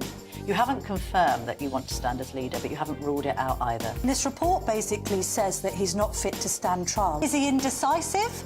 Incompetent? I deliver the dose of reality Westminster needs. That's the Camilla Tominey Show at 9:30 every Sunday on GB News, the People's Channel, Britain's news channel. This is GB News, Britain's news channel. Ironic article in The Guardian, Nick, caring about facts. Yeah, this is Meta is ushering in a world without facts, says Nobel Peace Prize winner. And they just seem to give these Nobel Peace Prizes to anyone these days. It's Maria Ressa. Not working. Zuckerberg came out, and it was very bold. He said a few things. We're going to use community notes instead of fact-checkers. Fact-checkers in inverted commas, it just means people pushing usually a specific viewpoint. Community notes seems to be a great system that X uses, so why not do that? I think that's great. He's going to reduce restrictions on topics like immigration and gender. Good, because I'm against censorship.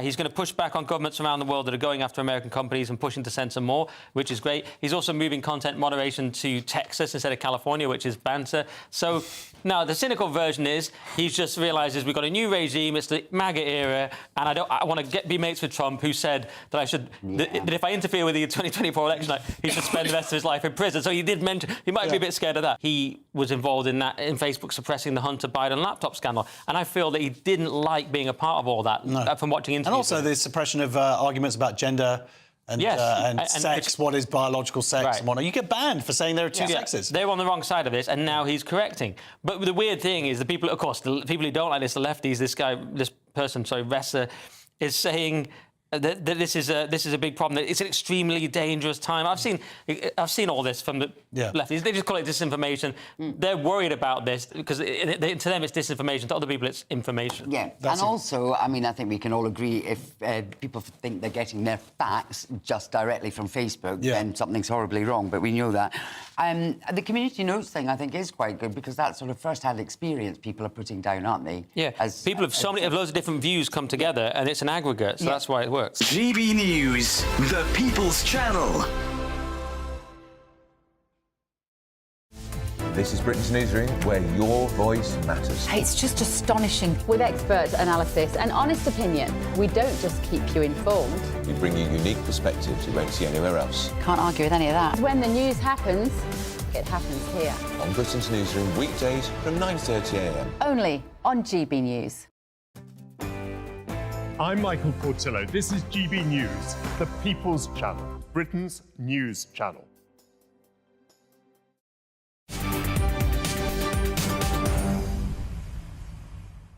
Hello there, welcome back to the Martin Daubney Show with me, Michelle Dewberry, helping him out. I've got to tell you about a story that really caught our eye today. You will not believe this, ladies and gents. There was an article written by a top prison inspector, and he has issued an incredibly stark warning to us all, quite frankly, and it all centres around drone deliveries. Apparently, over the top of prisons in the UK, drone deliveries are now so common that apparently there's more flights landing in our prisons, apparently, than there is in Heathrow Airport. I mean, excuse me. Apparently this is not a new thing. It's been going on for donkey's years. Strangeways in Manchester, apparently 220 occasions there, though, in the last year. I mean, what do we even say to this? Joining me now, I have got retired prison governor Vanessa Frick-Harris. Good evening to you, Vanessa. I mean, when you read some of the stuff that these people are getting delivered, I mean, it's absolutely insane. Meals on some occasion, takeaway meals, drugs, weapons, you name it. I mean, what is your primary reaction to this? Well, you know, look, Michelle, good evening, first of all, to you. But, you know, this is something that has been warned and warned and warned to the prison service over the last 5 or 6 years. And as we've gone on, of course, drones have become more technical. They've become more been able to pinpoint. We know that organised crime gangs within prison and outside of prison are primarily responsible for these. You know, at the end of the day, you know, the prison service has known this. They've been warned by the Prison Governors Association. They've been warned by the Prison Officers Association. And quite frankly, the prison service has done nothing to thwart these. And yeah, I've heard the saying that there's been more drone flights than flights at Heathrow Airport. In fact, the increase has been upwards of 770%. And even the prison service's own figures have said the last 12 months there's been over 1,000 sightings of drones. And these organised crime gangs are employing expert pilots of these drones, and a drone drop full of contraband can take as little as 20 seconds. I know, it's incredible. And just echoing what you're saying here, apparently the ease of which you can get your hands on this stuff has been compared to ordering a package from Amazon. So you're saying that this has been warned about and known about for a very long time. So why are people not acting then? Because like anything, Michelle, it costs money. It costs money to have drone radio blockers. It costs money to put wires up. It costs money to put decent windows in that can't be burnt a hole in or smashed out. And this is part of the problem of the denial of infrastructure within our prison services. You know, you've got prisons like Wandsworth, Wormwood Scrubs, you know, Brixton, old Victorian prisons that just cannot cope with the technical side of things of today's issues like drones. And let me ask you this, you've worked in prisons. When these prisoners are getting these kind of delivery, I mean, honestly, I'm not being rude or anything, but I listen to this, hearing that people are getting takeaways delivered and all the rest of it, and it seems so ludicrous. And some of my viewers, it's not laughable because it's not funny, but it is almost so absurd that it's laughable. And do you think this essentially gives many prison officers an easier life? So if you've got a bunch of guys that are sitting around munching on a kebab as opposed to battering each other, is that perhaps helpful to the prison staff, and is that a reason why it might be going allowed? No, I don't think so at all. I think if you look at somewhere like Strangeways, and what the inspectorate said was that the cameras weren't working, the netting had all gone and wasn't replaced, and I think, you know, giving somebody a McDonald's or whatever, it doesn't make for an easy life. In fact, it could make for a much worse life for prison staff. God forbid we have a gun smuggled in, or worse, you know. And I think that, you know, prison staff are very stretched as is. These things can happen in 20 seconds. And when you've got 2 officers to a landing of over 100 prisoners, you can't be in every single cell at the same time. That's very interesting stuff. Vanessa, thank you very much for your insights. I appreciate it. Vanessa Frick-Harris there, retired prison governor. What do you think when you hear that? You might be sitting there thinking to yourself, a takeaway tonight, that doesn't sound too bad. I ain't got the money because we're giving it all to the Mauritians for Chagos Islands and so on. When you hear about that being dropped over the wall, it's embarrassing, isn't it? The state of our justice service in this country. A spokesperson for the Ministry of Justice said, we are gripping the situation by investing in prison maintenance and security, working with the police and others to tackle serious organised crime and building more prison places to lock up dangerous criminals. Well, what do you make to that? You can be the final judge on that one. But look, this programme has been Martin Daubney today. Coming up next, it is indeed Jubes and Co with me, Michelle Dewberry. We have a lot to discuss, so do not go anywhere. Perhaps maybe to your kitchen, grab yourself a cuppa, settle yourself in. The best debate show in town coming up next. Night.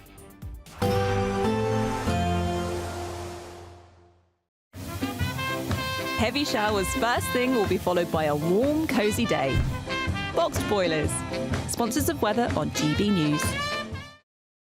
Hello again and welcome to the latest update from the Met Office for GB News. It's a beautiful day out there for many of us, but there are still some showers in the north of the UK. However, those showers will ease overnight, skies will clear widely and we'll see frosty conditions return up and down the country. High pressure is building in from the south. That's what's leading to plenty of sunshine during the rest of the day. And into the evening, clear spells predominant across England, Wales, Northern Ireland, southern Scotland. Still some patchy cloud for central and northern Scotland. 1 or 2 showers at first, but they tend to fade away overnight. Even the cloud starts to disappear. We keep a breeze up towards the west and north of Scotland. That will help to keep temperatures in the mid-single figures. Otherwise, temperatures are close to freezing, if not a few degrees below as we start off Thursday. So certainly a chilly start to the day with a widespread frost. Temperatures down below freezing across the Highlands and the Grampians, but for the north and west of Scotland, frost-free, albeit a bright start to the day. Northern Ireland, plenty of frosty weather around, but plenty of sunshine as well. And across England and Wales, temperatures dipping to -2 to -5 Celsius in some of the more sheltered parts of the countryside. But there will be some freezing fog patches around, particularly towards the East Midlands into East Anglia. They could be slow to clear during the morning. Away from those freezing fog patches, the vast majority will just get a crisp but bright winter's day. Plenty of fine weather, some patchy cloud arriving into the south, perhaps the odd shower along the south coast, along with a bit more of a breeze.